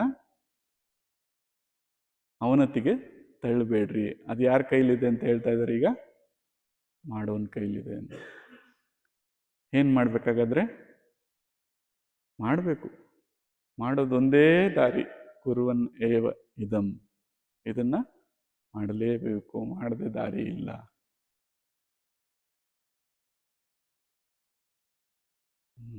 ಹಾಗಾಗಿ ಇದ್ರ ಬಗ್ಗೆ ಗಮನ ಇಟ್ಕೊಂಡು ಇವತ್ತು ಯಾವ ಧ್ಯೇಯವನ್ನ ಪ್ರಸ್ತಾಪ ಮಾಡಿದ್ದೀವೋ, ಒಬ್ಬೊಬ್ಬರಿಗೆ ಒಂದೊಂದರಲ್ಲಿ ಆ ಸಂಯಮ ಏರ್ಪಡುತ್ತೆ. ಹೀಗೇ ಆಗಬೇಕು ಅಂತ ಹೇಳಿದ ವಿಧಾನನೇ ಅಲ್ಲ. ನೀವು ಅದನ್ನು ಸೂಕ್ಷ್ಮವಾಗಿ ಗ್ರಹಿಸೋರಾಗಿದ್ದರೆ, ನನಗಿದು ಸೂಕ್ತವಾಗಿದೆ ಅಂತ ಅದನ್ನು ಅಳವಡಿಸ್ಕೋಬೇಕು. ಅದರಿಂದ ವಿಜ್ಞಾನ ಭೈರವದಲ್ಲಿ 114 ತಂತ್ರಗಳು ಅಥವಾ ಇನ್ನೂ ಬೇರೆದಲ್ಲಿ ಸಾಕಷ್ಟು ತಂತ್ರಗಳು ಯಾಕೆ ಕೊಟ್ಟಿದ್ದಾರೆ ಅಂದರೆ, ಒಂದೇ ಕೊಟ್ಟಿದ್ರೆ ಸಾಕಾಗಿರ್ತಿತ್ತು.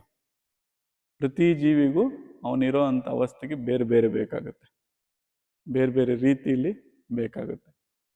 ಅದನ್ನು ಸ್ವಲ್ಪ ನೀವುಗಳೇ ಮಾರ್ಪಾಟು ಮಾಡಿಕೊಂಡು, ಬಟ್ ಮೂಲ ಧ್ಯೇಯವನ್ನು ಸರಿಯಾಗಿ ಗುರುತಿಸ್ಕೊಂಡು ಅದನ್ನು ಸಿದ್ಧಿಸ್ಕೋಬೇಕು.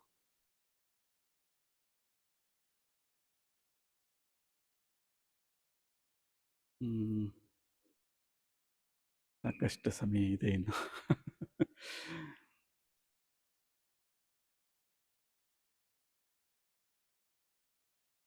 ಈಗ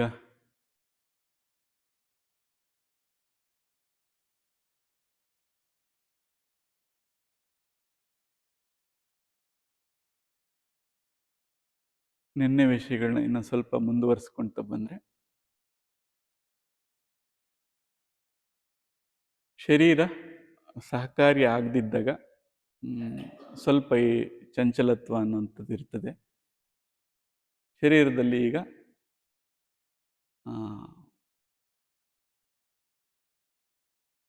ನಿನ್ನೆ ಪ್ರಸ್ತಾಪ ಮಾಡ್ತಾ ಇದ್ರು ಬೇರೆ ಬೇರೆ ಬಾಗಿಲುಗಳು ಅಂತ. ಈಗ ಮೊದಲನೇ ಬಾಗಿಲು ಈ ಸ್ಥೂಲವಾಗಿರುವಂಥದ್ದು, ಇದಕ್ಕೆ ಅನ್ನಮಯ ಕೋಶ ಅಂತ ಕರೀತಾರೆ.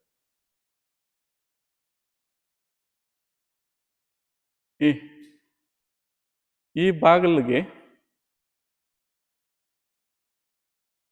ಬಾಗಿಲ ಹತ್ರ ಯಾರ್ಯಾರು ಬರ್ಬೋದು ಅಂತ ನೋಡಿದಾಗ ಯಾರ್ಯಾರು ಬರೋದಕ್ಕೆ ಸಾಧ್ಯ ಇದೆ? ಹೊರಗಡೆ ಇರುವಂಥ ಈ ಶರೀರ ಅಥವಾ ಹೊರಗಿನ ಬಾಗಿಲು. ಇಲ್ಲಿ ಜಗತ್ತಿನಲ್ಲಿರುವಂಥ ವಸ್ತು ಮತ್ತೆ ವಿಷಯಗಳು ಬರೋದಕ್ಕೆ ಸಾಧ್ಯ ಇದೆ. ಸೊ ಪಂಚಭೂತಗಳಿಂದ ನಿರ್ಮಾಣ ಆಗಿರೋಂಥ ಎಲ್ಲ ವಸ್ತುಗಳು ಇದನ್ನು ಸ್ಪರ್ಶಿಸೋದಕ್ಕೆ, ಸೊ ಇದರೊಳಗಡೆ ಬರೋದಕ್ಕೆ ಸಾಧ್ಯ ಇದೆ. ಯಾವ ರೀತಿಯಲ್ಲಿ ಬರ್ತಾವು? ಸೊ ನಾವು ಸೇವಿಸುವಂಥ ವಿಧಾನ, ನಾವು ನೋಡುವಂಥ ವಿಧಾನ, ನಾವು ಕೇಳುವಂಥ ವಿಧಾನ, ನಾವು ಹೇಗೆ ತೆರ್ಕೋತೀವೋ ಅದ್ರ ಮೂಲಕ ಅವೆಲ್ಲ ನಮ್ಮನ್ನು ಸ್ಪರ್ಶಿಸ್ತವೆ. ನಾವು ಹೋಗಿ ಅವುಗಳನ್ನ ಸ್ಪರ್ಶಿಸಿದ್ರು ಅಥವಾ ಅವುಗಳನ್ನ ಸ್ವೀಕರಿಸಿದ್ರು ಅದು ನಮ್ಮೊಳಗಡೆ ಪ್ರವೇಶ ಮಾಡ್ತದೆ, ಅದರ ಪರಿಣಾಮನ ತೋರಿಸ್ತದೆ.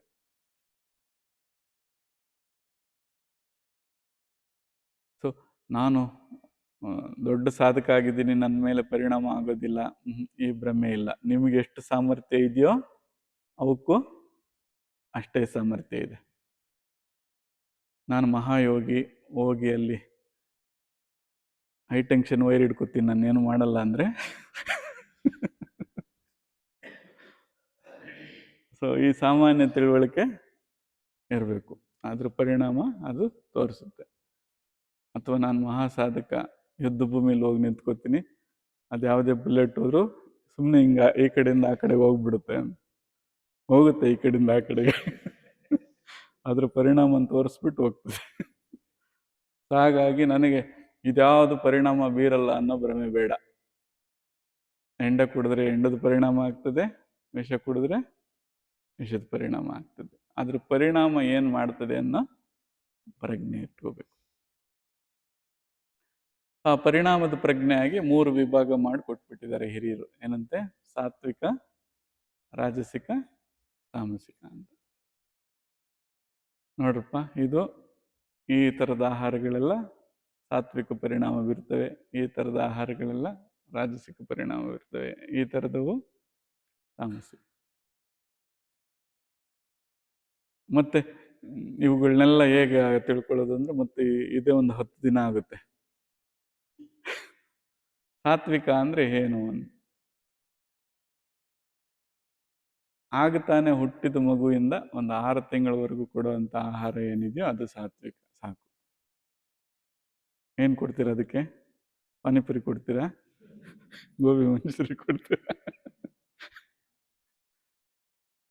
ಹಾಲಿನಿಂದ ಪ್ರಾರಂಭ ಮಾಡಿ ಸುಲಭವಾಗಿ ಜೀರ್ಣ ಆಗುವಂಥ ಗಂಜಿಗಳು, ಮೃದುವಾದ ಅನ್ನ, ತುಪ್ಪ ಸಾಕು. ಸಾತ್ವಿಕತೆ ಅಂದರೆ ಸ್ವಲ್ಪ ಅಭಿವೃದ್ಧಿ ಆದಾಗ ಮೃದುವಾಗಿರುವಂಥ ಹಣ್ಣುಗಳು, ಸ್ನೇಹ ಅಧಿಕವಾಗಿರುವಂಥದ್ದು, ಸಿಹಿ,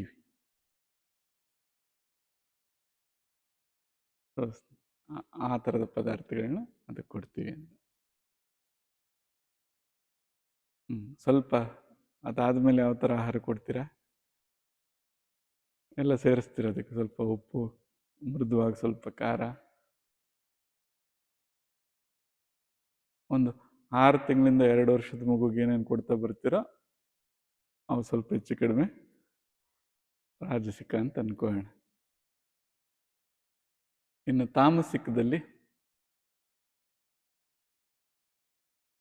ಸಿದ್ಧ ಮಾಡಿ ಬಹಳ ಕಾಲ ಆಗಿರೋಂಥದ್ದು. ಸಿದ್ಧ ಆಗಿ ತಕ್ಷಣ ಮಾಡಿಕೊಂಡ್ರೆ ಅದು ಒಳ್ಳೆ ಪರಿಣಾಮವಾಗಿರ್ತದೆ, ಸಾತ್ವಿಕವಾಗಿರ್ತದೆ. ಸಿದ್ಧ ಆಗಿ 3 ಗಂಟೆವರೆಗೂ ಬಿಟ್ಟರೆ ರಾಜಸಿಕತೆಯನ್ನು ತೋರಿಸ್ತದೆ. 3 ಗಂಟೆ ನಂತರ ಅದು ತಾಮಸಿಕವೇ. ಸೊ ಆಹಾರ ಸಿದ್ಧಪಡಿಸಿದಾಗ ತಕ್ಷಣವೇ ತಗೋಬೇಕು ಅಂತ. ಅವಾಗ ಏನು ಕೊಡ್ತೀವಿ? ಬೆಳಗ್ಗೆ ಮಾಡಿಕೊಟ್ರೆ ಬೆಳಗ್ಗೆ ಮಧ್ಯಾಹ್ನಕ್ಕೂ ಇದನ್ನೇ ತಿನ್ನು ಅಂತ, ಉಳಿದ್ಬಿಟ್ಟಿದೆ ನಾಳೆನೂ ಇದನ್ನೇ ತಿನ್ನೋಣ ಅಂತ ತಾಮಸಿಕತೆ ಬರ್ತದೆ. ಆಮೇಲೆ ಸ್ವಲ್ಪ ಈಗ ಯಾವ್ಯಾವ ರೀತಿ ಪೋಷಣೆ ಮಾಡ್ತದೆ ಅಂತ ನೋಡಿದಾಗ ಒಂದು ಸ್ವಲ್ಪ 10 ನಿಮಿಷ ತಗೋಬೋದು, ಇದನ್ನ ಪ್ರಸ್ತಾಪ ಮಾಡಿಬಿಡೋಣ. ಒಳ್ಳೆ ವಿಷಯ. ಶರೀರ ಪೋಷಣೆಗೆ ಯಾವುದ್ರ ಮೇಲೆ ಅವಲಂಬಿತರಾಗಿದ್ದೀವಿ? ಆಹಾರ. ಅದಕ್ಕೆ ದ್ರವ್ಯ ಅಂತ ಕರೆದ್ವಿ. ಆ ದ್ರವ್ಯಗಳಿಗೆ ಗುಣ ಇರ್ತದೆ, ಆ ಗುಣದ ಪರಿಣಾಮ ಇದ್ರ ಮೇಲೆ. ಆ ದ್ರವ್ಯ ಗುಣ ಏನೇನು ಅನ್ನೋದನ್ನ ಗಮನದಲ್ಲಿಟ್ಕೋಬೇಕು. ಎಲ್ಲ ದ್ರವ್ಯಗಳಿಗೂ ಗುಣ ಇರ್ತದೆ. ನೀರಿಗೊಂದು ಗುಣ ಇರ್ತದೆ, ಹೆಂಡಕ್ಕೊಂದು ಗುಣ ಇರ್ತದೆ, ವಿಷಕ್ಕೊಂದು ಗುಣ ಇರ್ತದೆ. ದ್ರವ್ಯಕ್ಕೆ ಏನು ಗುಣ ಇದೆ ಅಂತ ನೋಡಿಕೊಂಡು ಇದಕ್ಕೆ ಸೂಕ್ತವಾಗಿರೋದನ್ನು ಮಾತ್ರ ಕೊಡ್ಬೇಕು. ಅದಕ್ಕೆ ಹೇಳಿದ್ವಿ ಧರ್ಮ ಅಂದರೆ ಮೊದಲನೇದು ಇದಕ್ಕೆ ಹಾನಿ ಮಾಡಬಾರ್ದು ಅಂತ. ಇದಕ್ಕೆ ಹಾನಿ ಮಾಡಿದ್ರೆ, ಈಗ ಆ ದ್ರವ್ಯದ ಪರಿಣಾಮವಾಗಿ ಇಲ್ಲಿ ಕೋಪ ಬಂತು ಅಂದರೆ ಇದೇನು ಮಾಡುತ್ತೆ? ಇದು ಹೊರಗಡೆನೂ ಕೋಪ ವ್ಯಕ್ತಪಡಿಸ್ತದೆ.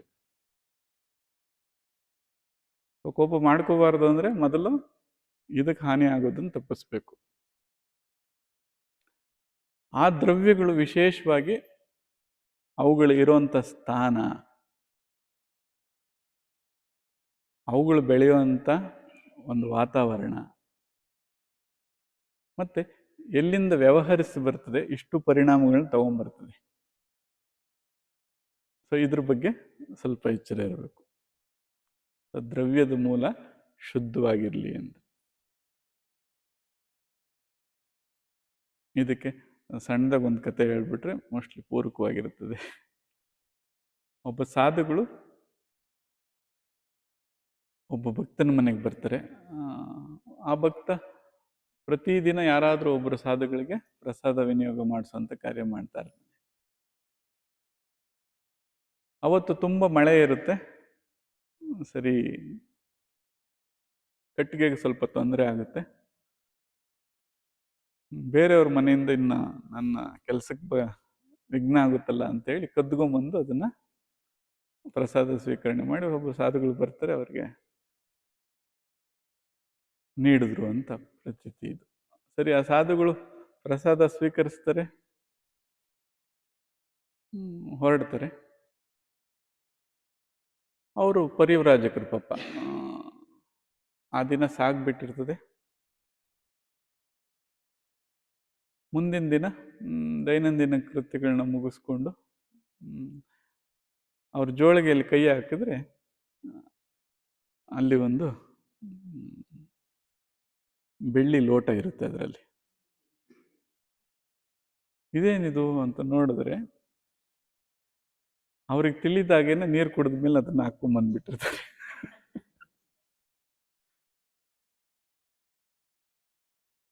ನಮ್ಮ ಇದರಲ್ಲಿ ಈಗ ಆಗೋದಕ್ಕೆ ಸಾಧ್ಯ ಇಲ್ಲಲ್ಲ, ಏನಿದು ಅಂತ ಸ್ವಲ್ಪ ಅಂತರಂಗದಲ್ಲಿ ನೋಡಿದ್ರೆ ಓಹ್, ಗುಣ ಈ ಥರ ಪ್ರವೇಶ ಮಾಡಿ ಆಮೇಲೆ ಬಂದು ವಾಪಸ್ ಕೊಡ್ತಾರೆ. ಏನಪ್ಪ ಕಟ್ಟಿಗೆ ಎಲ್ಲಿಂದ ತಂದೆ ಅಂತ. ಈ ಥರ ಆಯ್ತು ಗುರುಗಳೇ, ಇನ್ನು ನಂದು ನಿಯಮ ತಪ್ಪಿಬಿಡುತ್ತೆ ಅಂತ ಈ ಥರ ಮಾಡಿದೆ. ಸೊ ನಿಯಮ ಇರಬೇಕಪ್ಪ, ಅದರಲ್ಲಿ ಧರ್ಮ ಬಿಡಬಾರ್ದು ಅಂತ ಹೇಳ್ಬಿಟ್ಟು ಹೋಗ್ತಾರೆ. ಹಾಗೆ ದ್ರವ್ಯ ಅದ್ರ ಮೂಲ ಶುದ್ಧವಾಗಿರಬೇಕು ಅಂತ. ಅದೇನಾಯ್ತು? ಈಗ ಶರೀರನ ಪೋಷಣೆ ಮಾಡ್ತದೆ ಅಂತ. ಶರೀರನ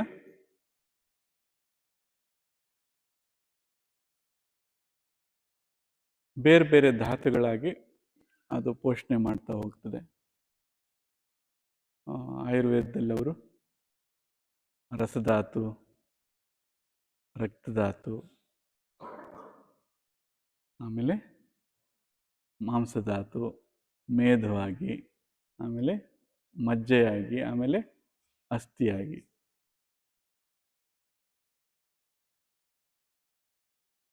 ಅದಾದಮೇಲೆ ಶುಕ್ರ ಅಂತ ಕರೀತಾರೆ. ಇಷ್ಟು ಒಂದಕ್ಕಿಂತ ಒಂದು ಉನ್ನತವಾದಂಥ ಧಾತುಗಳಾಗಿ ಅದು ಶೇಖರಣೆ ಆಗ್ತದೆ. ಈಗ ರಸವೆಲ್ಲ ಏನು ಮಾಡ್ತದೆ? ರಕ್ತವನ್ನು ಪೋಷಣೆ ಮಾಡ್ತದೆ. ರಕ್ತವು ಮಾಂಸವನ್ನು, ಹಾಗೆ ಮೇದವನ್ನು, ಆಮೇಲೆ ಅಸ್ಥಿಯನ್ನು, ಆಮೇಲೆ ಅದರೊಳಗಡೆ ಇರೋಂಥ ಮಜ್ಜೆಯನ್ನು, ಅದಾದ ಮೇಲೆ ಸರ್ವಧಾತು ಪೋಷಕವಾಗಿರೋಂಥ ಶುಕ್ರವನ್ನು ಆಮ್ನಿಪಟೆನ್ಸಿ ಅಂತೀವಿ. ಅಂದರೆ ಪ್ರತಿ ಜೀವಕೋಶವು ಇನ್ನೊಂದನ್ನು ಸೃಷ್ಟಿ ಮಾಡುವಂಥ ಶಕ್ತಿ ಅಥವಾ ಸಾಮರ್ಥ್ಯವನ್ನು ಪಡ್ಕೊತದೆ. ಈಗ ಹಂತ ಹಂತವಾಗಿ ಎಲ್ಲದನ್ನು ಪೋಷಿಸ್ತದೆ. ಸೊ ಇದು ಪೋಷಣೆ ಮಾಡೋದಾಯಿತು. ಈಗ ವ್ಯಯನೂ ಇರುತ್ತೆ ಒಳಗಡೆ, ಖರ್ಚು ಮಾಡೋದು. ಆಹಾರ ಪೋಷಣೆ ಮಾಡಿಲ್ಲ ಅಂದರೆ ಮೊದಲು ಯಾವುದರಿಂದ ತಗೊಳ್ತದೆ? ಈಗಾಗಲೇ ರಸವಾಗಿರೋದ್ರಿಂದ ಅದನ್ನು ತಗೊಳ್ತದೆ. ಈಗ ಸೇರಿದೆಯಲ್ಲ, ಸೊ ಫಸ್ಟ್ನೇದು ಈ ಗ್ಲೂಕೋಸ್ ಅಂತ ಅನ್ಕೊಳ್ಳೋಣ. ಏನು ಮಾಡ್ತದೆ? ಗ್ಲೂಕೋಸಿಂದ ಒಳಗಡೆ ಇರೋ ಗ್ಲೂಕೋಸ್ನೆಲ್ಲ ಬಳಕೆ ಮಾಡ್ಕೊತದೆ.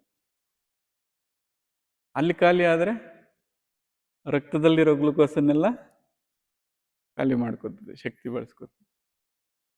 ಅಲ್ಲಿ ಖಾಲಿ ಆದರೆ ಮೇದ, ಅಂದರೆ ಕೊಬ್ಬಿನಲ್ಲಿರೋದನ್ನೆಲ್ಲ ಅಲ್ಲಿಂದ ಕೊಡುವಂತ ಕೇಳುತ್ತೆ. ಅಲ್ಲಿ ಖಾಲಿ ಆದರೆ ಶರೀರದಲ್ಲಿರೋ ಬೇರೆ ಬೇರೆ ಮಾಂಸದಲ್ಲಿರುವಂಥ ಜೀವಕೋಶಗಳಿಂದನೂ ಕೊಡ್ರಿ ಅಂತ ತಗೊಳುತ್ತೆ. ಅಲ್ಲಿ ಖಾಲಿ ಆದರೆ ಮೂಳೆಯಲ್ಲಿ ಏನೇನು ಶೇಖರಣೆ ಆಗಿದೆಯೋ ಅಲ್ಲಿಂದ ಕೊಡ್ರಿ ಅನ್ನುತ್ತೆ. ಅಲ್ಲಿ ಖಾಲಿ ಆದರೆ ಮಜ್ಜೆಯಿಂದ. ಸೊ ಒಟ್ಟಿನಲ್ಲಿ ಖಾಲಿ ಮಾಡಿಸುತ್ತೆ, ಕೊಡದೆ ಸುಮ್ಮನೆ ಇದ್ರೆ. ಈ ಕೊಡದೆ ಖಾಲಿ ಮಾಡುವಂಥ ವಿಧಾನಗಳು ಯಾವುವು ಅಂತ ನೋಡಿದ್ರೆ, ಯಾವಾಗ ಶಕ್ತಿ ಬರುತ್ತೆ ಅನ್ಸುತ್ತೆ? ಊಟ ಮಾಡದೇನೆ ಯಾವಾಗ ಶಕ್ತಿ ಬರುತ್ತೆ?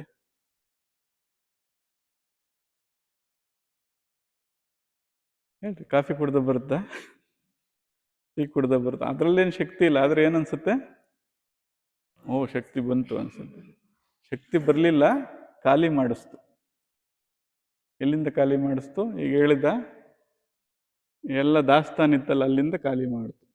ಯಾರಲ್ಲಿ ಈ ದಾಸ್ತಾನುಗಳು ಖಾಲಿ ಆಗ್ತದೋ ಅವರಲ್ಲಿ ಅಸ್ಥಿರತೆ ಫಲವಾಗಿ ಬರ್ತದೆ, ಆಲಿಸುವಿಕೆ ಹೋಗ್ಬಿಡ್ತದೆ. ಕೇಳಿಸ್ಕೊಳ್ಳಲ್ಲ. ಯಾರಾದ್ರೂ ಕೇಳಿಸ್ಕೊಳ್ತಾ ಇಲ್ಲ ಅಂದ್ರೆ ಏನದ್ರ ಅರ್ಥ? ಧಾತುಕ್ಷಯ ಆಗಿದೆ ಅಂತ. ಯಾರು ತಂಬಾಕು, ಕಡಿಪುಡಿ ಅಂತೀವಲ್ಲ, ಇದನ್ನ ಸೇವನೆ ಮಾಡುವಂಥದ್ದು, ಇದೆಲ್ಲ ಅದೊಂದೇ ಅಂತಲ್ಲ, ಕಾಫಿ, ಟೀ ಇದೆಲ್ಲನೂ ರಸಕ್ಷಯ ಮಾಡ್ತದೆ. ಅವ್ರಿಗೆ ಪಾಠ ಮಾಡಿ ಏನು ಪ್ರಯೋಜನ ಇಲ್ಲ. ಕೇಳಿಸ್ಕೊತಾ ಇಲ್ಲ ಅಂದ್ರೆ ಒಂದೆರಡು ವಿಚಾರ ಕೇಳ್ರಿ. ಏನಪ್ಪ, ತಂಬಾಕು ಏನನ್ನು ಸೇವಿಸ್ತೀಯಾ? ಕಾಫಿ ಟೀ ಏನನ್ನು ಜಾಸ್ತಿ ಕುಡಿತೀಯನೋ? ಸರಿ, ಆಯ್ತಪ್ಪ ಮಹಾತ್ಮ. ಯಾಕೆಂದ್ರೆ ಎಮ್ಮೆ ಮೇಲೆ ನೀರು ಸುರಿದಾಗ ಏನು ಯೋಚನೆ ಮಾಡೋಗತ್ತೆ ಇಲ್ಲ.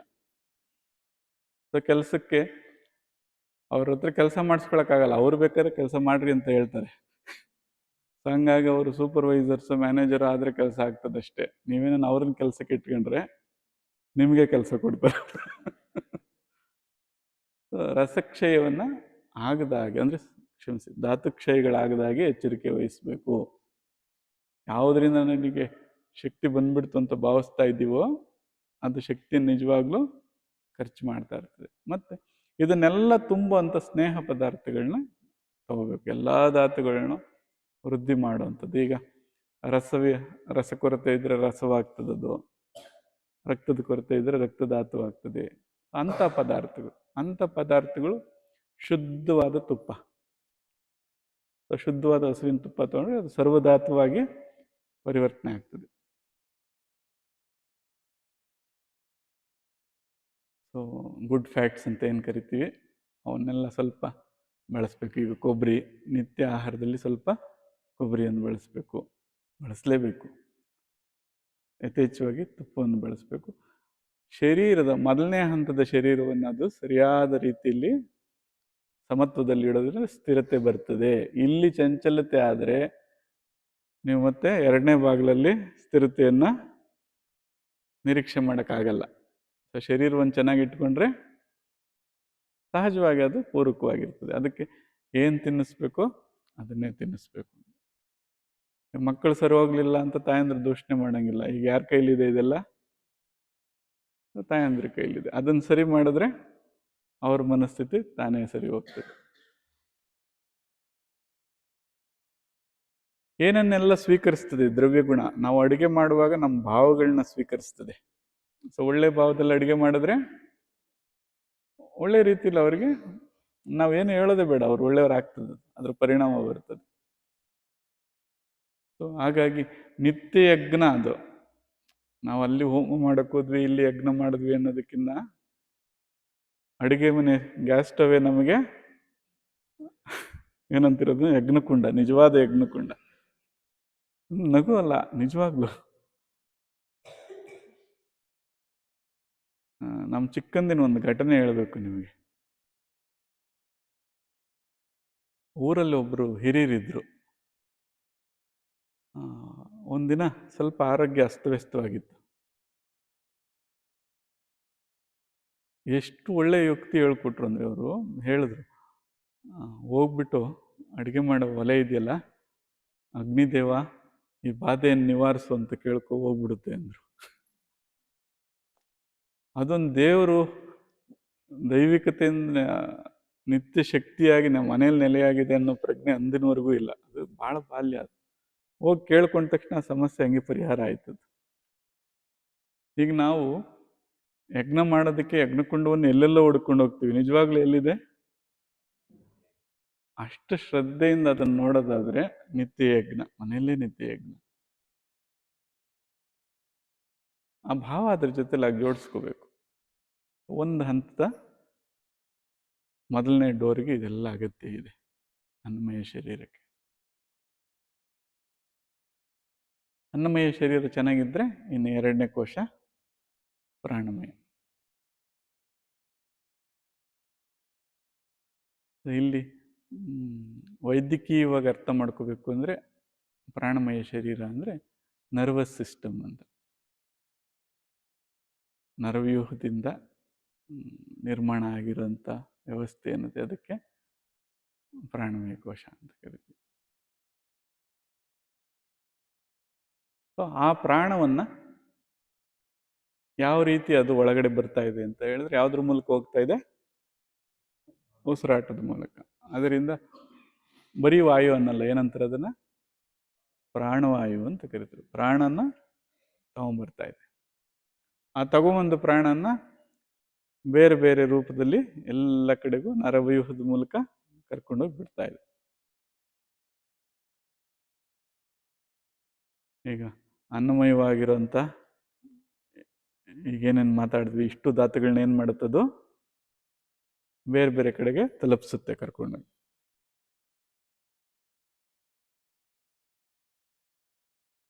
ಈ ಪ್ರಾಣ ಗತಿ ವ್ಯತ್ಯಾಸ ಆದರೆ ಸೊ ಇದು ಕಾರ್ಯ ಮಾಡುವಂಥದ್ದು ಇದೆಲ್ಲ ವ್ಯತ್ಯಾಸ ಆಗುತ್ತೆ.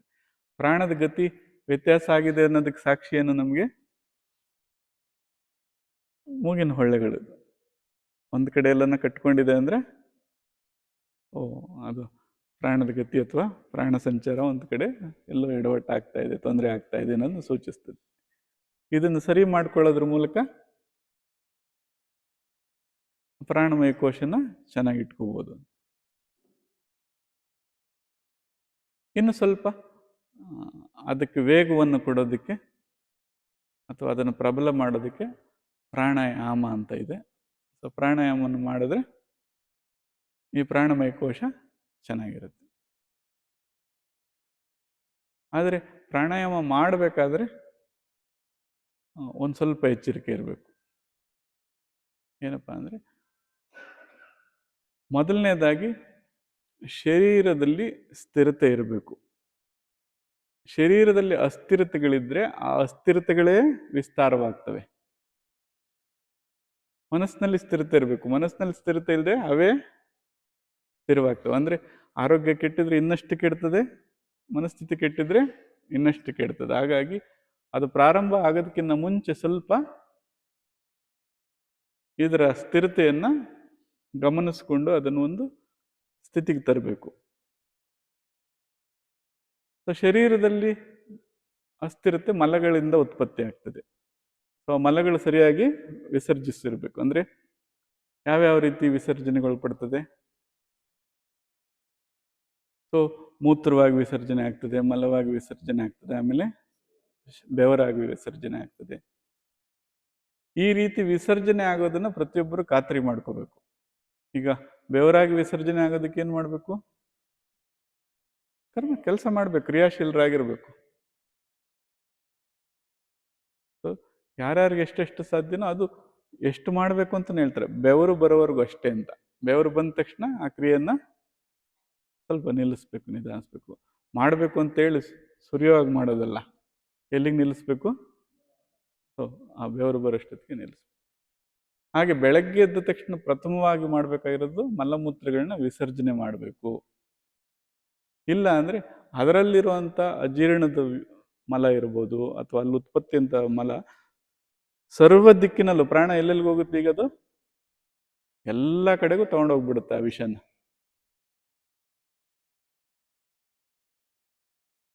ಸೊ ಹೊಟ್ಟೆಲಿದ್ದಂಥ ಊತ ನಾವು ಕೀಲು ಎಲ್ಲ ಕಡೆಗೂ ಬಂದ್ಬಿಡುತ್ತೆ ಇದು. ಏನಪ್ಪ ಐಟಿಸ್ ಅಂತ ಕರಿತೀವಲ್ಲ ಈಗ ಊತಗಳು, ವಾಯು ಪ್ರಕೋಪ, ಅದೇನಾಯ್ತು ಎಲ್ಲ ದಿಕ್ಕಿಗೂ ಹೋಗ್ಬಿಡುತ್ತೆ. ಅದರಿಂದ ಏನಾಗ್ಬೇಕು? ಮೊದಲು ಮಲ ಮತ್ತೆ ಮೂತ್ರಗಳನ್ನ ವಿಸರ್ಜಿಸ್ಲೇಬೇಕು.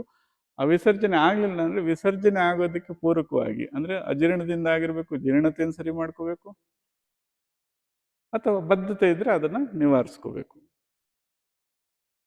ಸೊ ಅಂಥ ಮಲಬದ್ಧತೆಯನ್ನ ಮತ್ತೆ ಜೀರ್ಣವನ್ನ ಸ್ವಲ್ಪ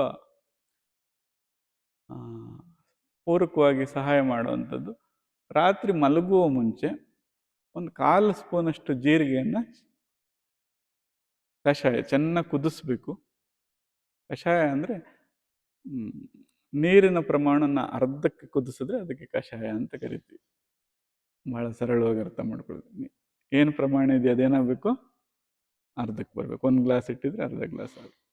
ಅಂಥ ಜೀರಿಗೆ ಕಷಾಯವನ್ನು ಮಾಡಿ ಇನ್ನೇನು ನಿದ್ರೆ ಮಾಡೋದಕ್ಕಿಂತ ಮುಂಚೆ ಅದನ್ನು ಸೇವನೆ ಮಾಡಬೇಕು. ಜೀರ್ಣಕ್ಕೆ ಸಹಾಯ ಮಾಡುತ್ತೆ, ಮತ್ತು ವಿಸರ್ಜನೆಗೂ ಕೂಡ ಅದು ಬಹಳ ಸಹಾಯ ಮಾಡುತ್ತೆ. ಆ ಮಲ ಆಚೆಗೆ ಹೋಯ್ತು ಅಂದರೆ ಇನ್ನು ಮಾಡಿದಂಥ ಪ್ರಾಣಾಯಾಮ ಅದು ಸಾರ್ಥಕವಾಗುತ್ತೆ, ಇಲ್ಲ ಅಂದರೆ ಹಾನಿಯಾಗುತ್ತೆ.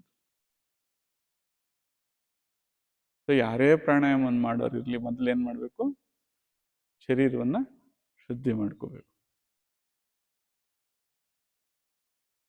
ಸೊ ನಾನು ಪ್ರಾಣಾಯಾಮ ಮಾಡ್ತೀನಿ ಅಂತ ಯಾರಾದರೂ ಅಂದ್ಕೊಂಡ್ರೆ ಮಲ ಮತ್ತು ಮೂತ್ರ ವಿಸರ್ಜನೆ ಆಗಿದೆ ಅನ್ನೋದನ್ನ 100% ಖಾತ್ರಿ ಮಾಡ್ಕೋಬೇಕು.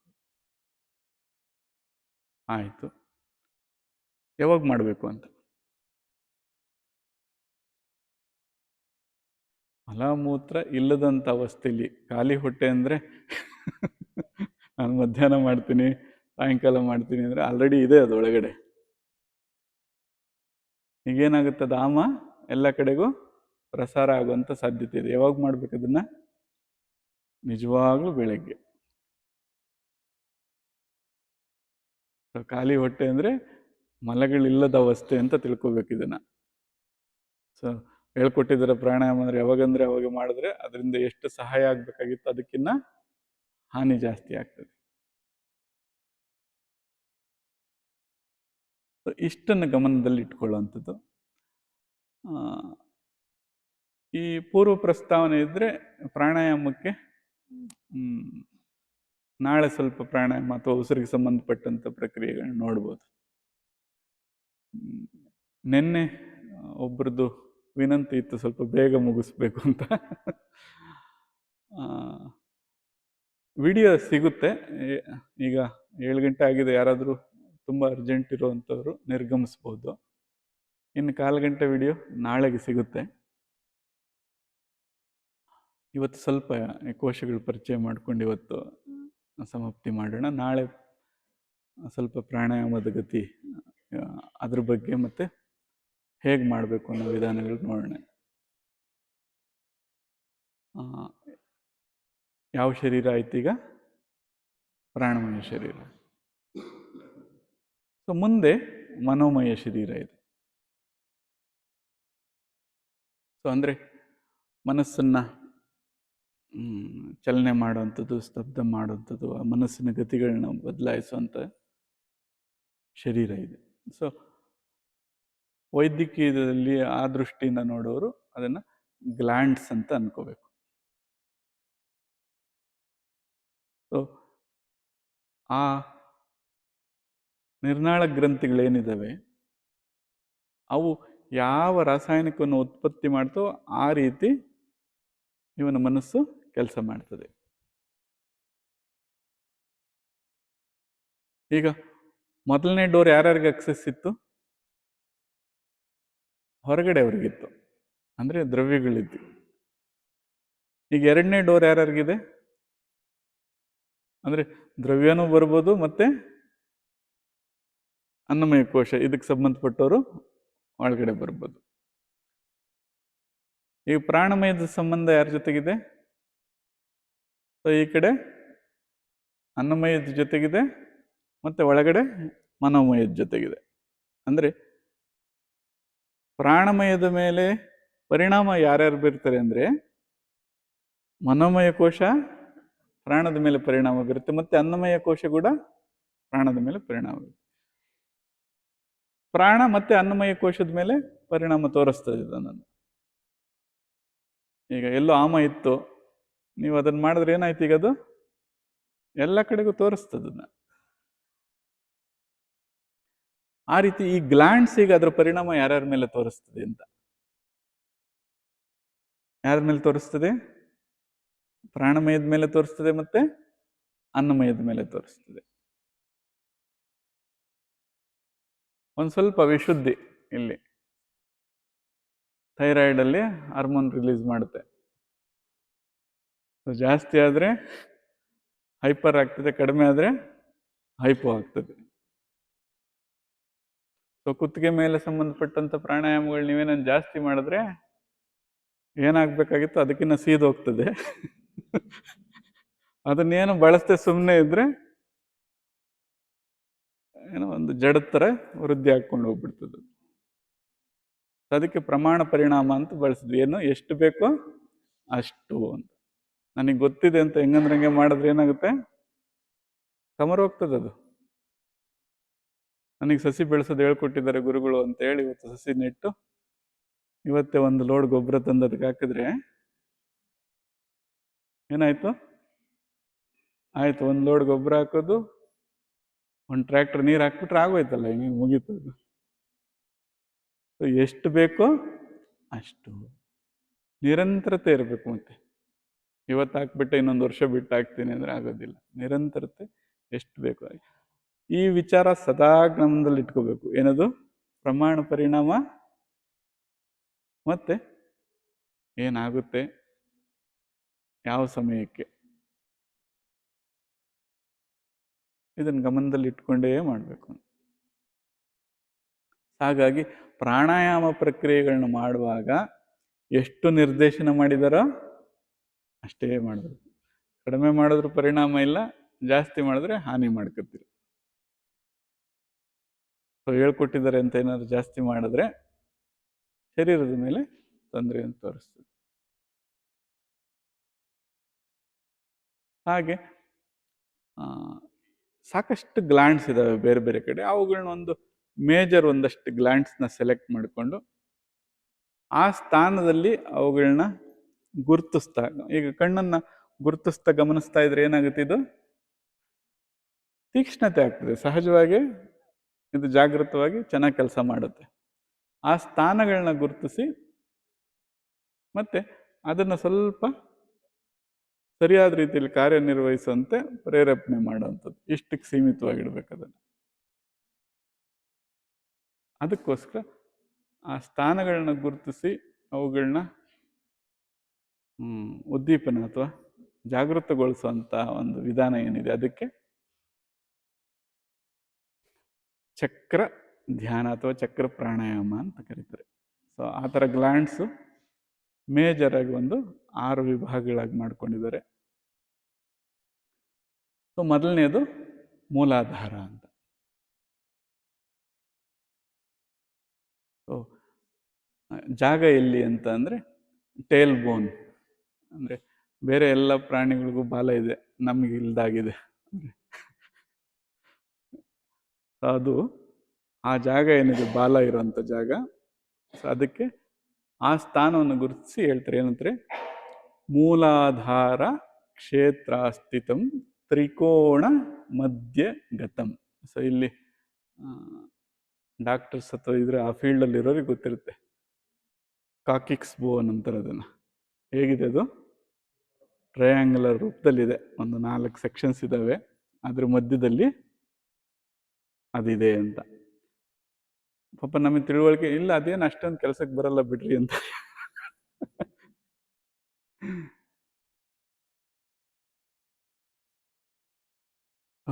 ಎಲ್ಲ ಚಿಮ್ಮು ಅಂತ ಕೆಲಸಗಳನ್ನ ಅದು ಮಾಡ್ತದೆ. ಈಗ ರಕ್ತ ಚಿಮ್ಮಬೇಕು, ಕಣ್ಣು ನಾಲಿಗೆ ಕೆಳಗಡೆ ಏನಿದೆ ಅದು ಲಾಲಾರಸ, ನೀವು ಒಂದೊಂದ್ಸಲಿ ನೆನೆಸ್ಕೊಂಡು ನಾಲಿಗೆ ಹತ್ರ ಏನು ಮಾಡುತ್ತೆ, ಚಿಮ್ಮುತ್ತೆ.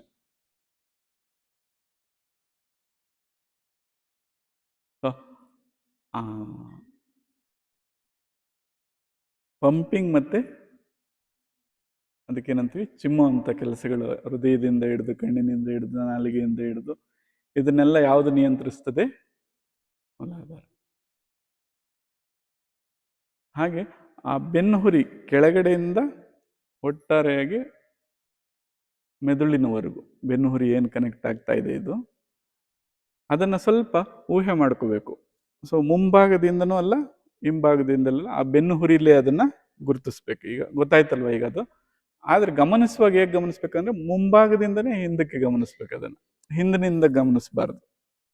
ಸೊ ಮುಂದಿನಿಂದ ಈಗ ಮೂಲಾಧಾರನ ಅಲ್ಲಿ ನೋಡಿದ್ರೆ ಅದಕ್ಕೆ ಸಂಬಂಧಪಟ್ಟಂತ ಈಗ ಸರಿಯಾಗಿ ರಕ್ತ ಚಲನೆ ಆಗ್ತಾ ಇಲ್ಲ, ಏನಾಗುತ್ತೆ? ಬೇರೆ ಬೇರೆ ಸಮಸ್ಯೆಗಳು ಉತ್ಪತ್ತಿ ಆಗ್ತವೆ. ಆಕ್ಚುಲಿ ಆ ರಕ್ತ ಸಂಚಾರ ಕಡಿಮೆ ಆಗಿ ಕಾನ್ಸ್ಟಿಪೇಷನ್ ಆಗೋದು ಇದೆ.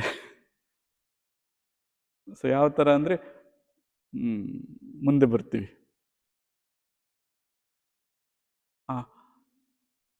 ಚಿಮ್ಮುವಂಥ ಕೆಲಸ ಇದು ಮಾಡಿದ್ರೆ, ಈಗ ತಳ್ಳುವಂಥ ಕೆಲಸ, ಪಂಪ್ ಮಾಡುವಂಥ ಕೆಲಸನ ಮುಂದಿನದು ಮಾಡುತ್ತೆ.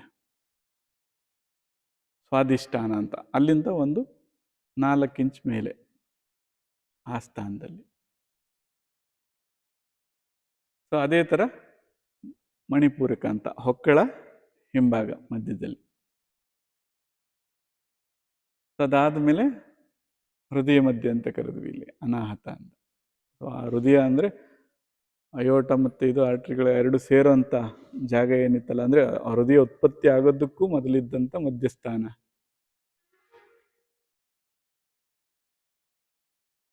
ಇದಾದ ಮೇಲೆ ವಿಶುದ್ಧಿ, ಸೊ ಇದ್ರ ಹಿಂದಿನ ಸ್ಥಾನ, ಇಲ್ಲಿ ಥೈರಾಯ್ಡ್ ಅಂತ ಏನು ಕರಿತೀವಿ.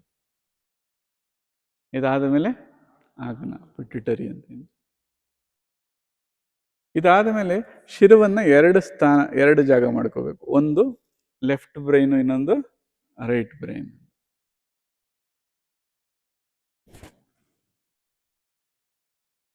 ಸೊ ಈ ಸ್ಥಾನಗಳನ್ನ ಗುರುತಿಸ್ಕೊಂಡು ಅಲ್ಲಿ ನಾವು ಗಮನವನ್ನು ಕೇಂದ್ರೀಕರಿಸಿ ಪ್ರಾಣಾಯಾಮವನ್ನು ಮಾಡಿದ್ದೆ ಆದರೆ ಮನೋಮಯ ಕೋಶ ಶುದ್ಧಿಯಾದಾಗೆ.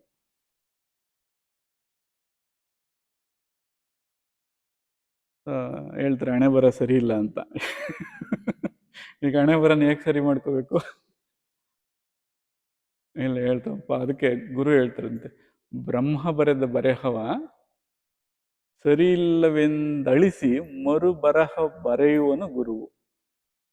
ಅದೇನು ಹಂಗೆ ಬರ್ದಾನೆ, ಸರಿ ಇಲ್ಲ ಬಾಯಿಲು ತಿದ್ಕ, ಬಾಯಿಲು ತಿದ್ದಕ್ಕಾಗ್ತದೆ ಬಾಯಲ್ಲಿ. ಈ ಹಂತದಲ್ಲಿ ಅದನ್ನ ಸರಿ ಮಾಡ್ಕೊ. ಇದಾದ ಮೇಲೆ ಮುಂದಿನದು ವಿಜ್ಞಾನಮಯ. ಸೊ ಇದು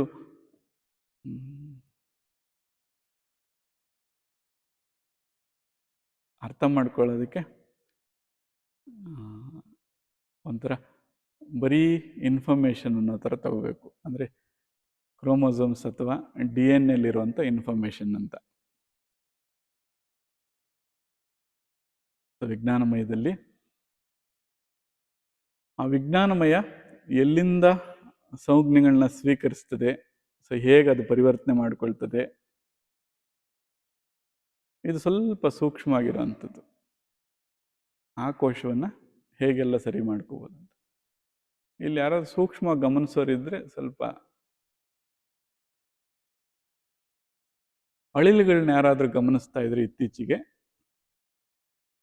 ಮೊದಲು ಅವು ಸೀತಾಫಲ ತಿಂತಿರ್ಲಿಲ್ಲ. ಮೊದಲು ಸೀತಾಫಲ ತಿಂತಿರ್ಲಿಲ್ಲ. ಈ ಕಳೆದ ಒಂದು 5-6 ವರ್ಷಗಳಿಂದ ಆಹಾರದ ಕೊರತೆಯಿಂದನೇ ಏನೋ ತಿನ್ಲಿಕ್ಕೆ ಶುರು ಮಾಡಿವೆ. ಯಾವುದೋ ಒಂದು ಪ್ರದೇಶದಲ್ಲಿ ಮಾತ್ರ ತಿನ್ಬೇಕಾಗಿತ್ತಲ್ಲ, ಈಗ ಎಲ್ಲ ಪ್ರದೇಶದಲ್ಲೂ ತಿಂತಾ ಇದ್ದಾರೆ. ಇದನ್ನು ತಿನ್ಬೋದು, ತಿನ್ಬೇಕು ಅಂತ ಪ್ರಚೋದನೆ ಕೊಟ್ಟಿದ್ದು ಯಾವುದು?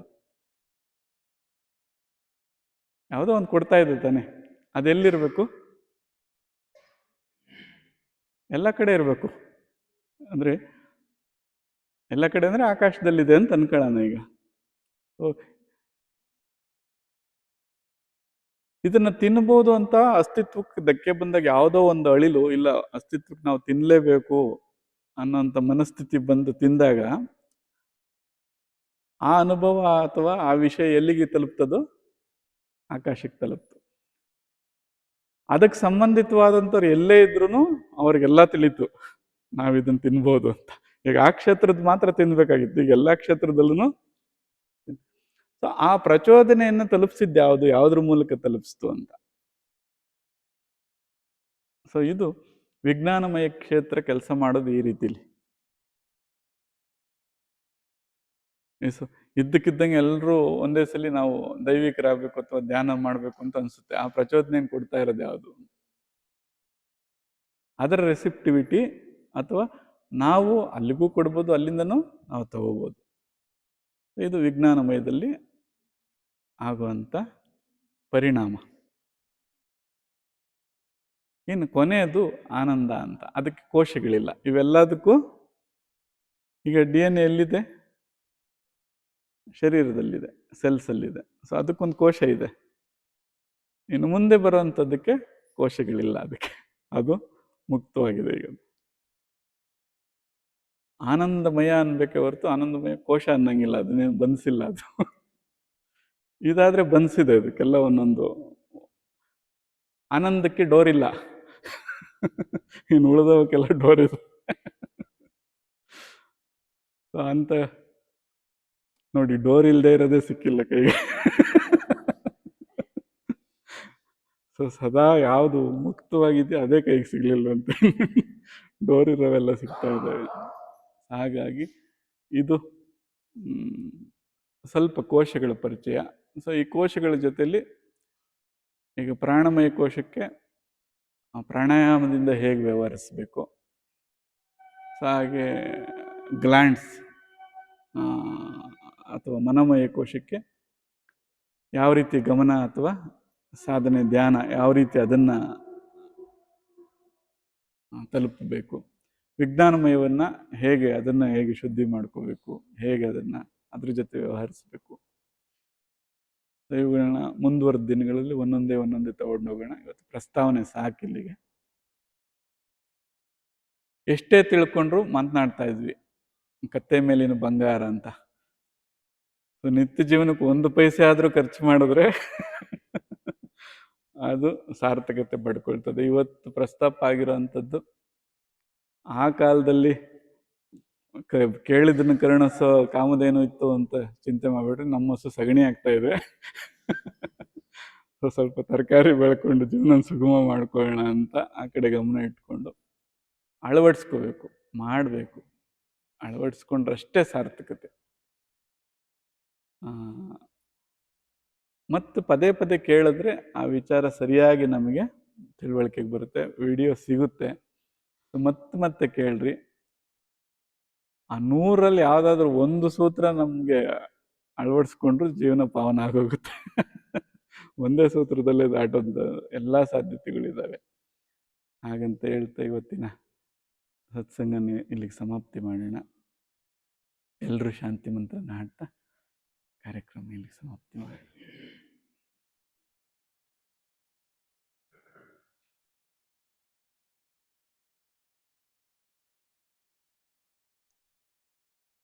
सहनाववतु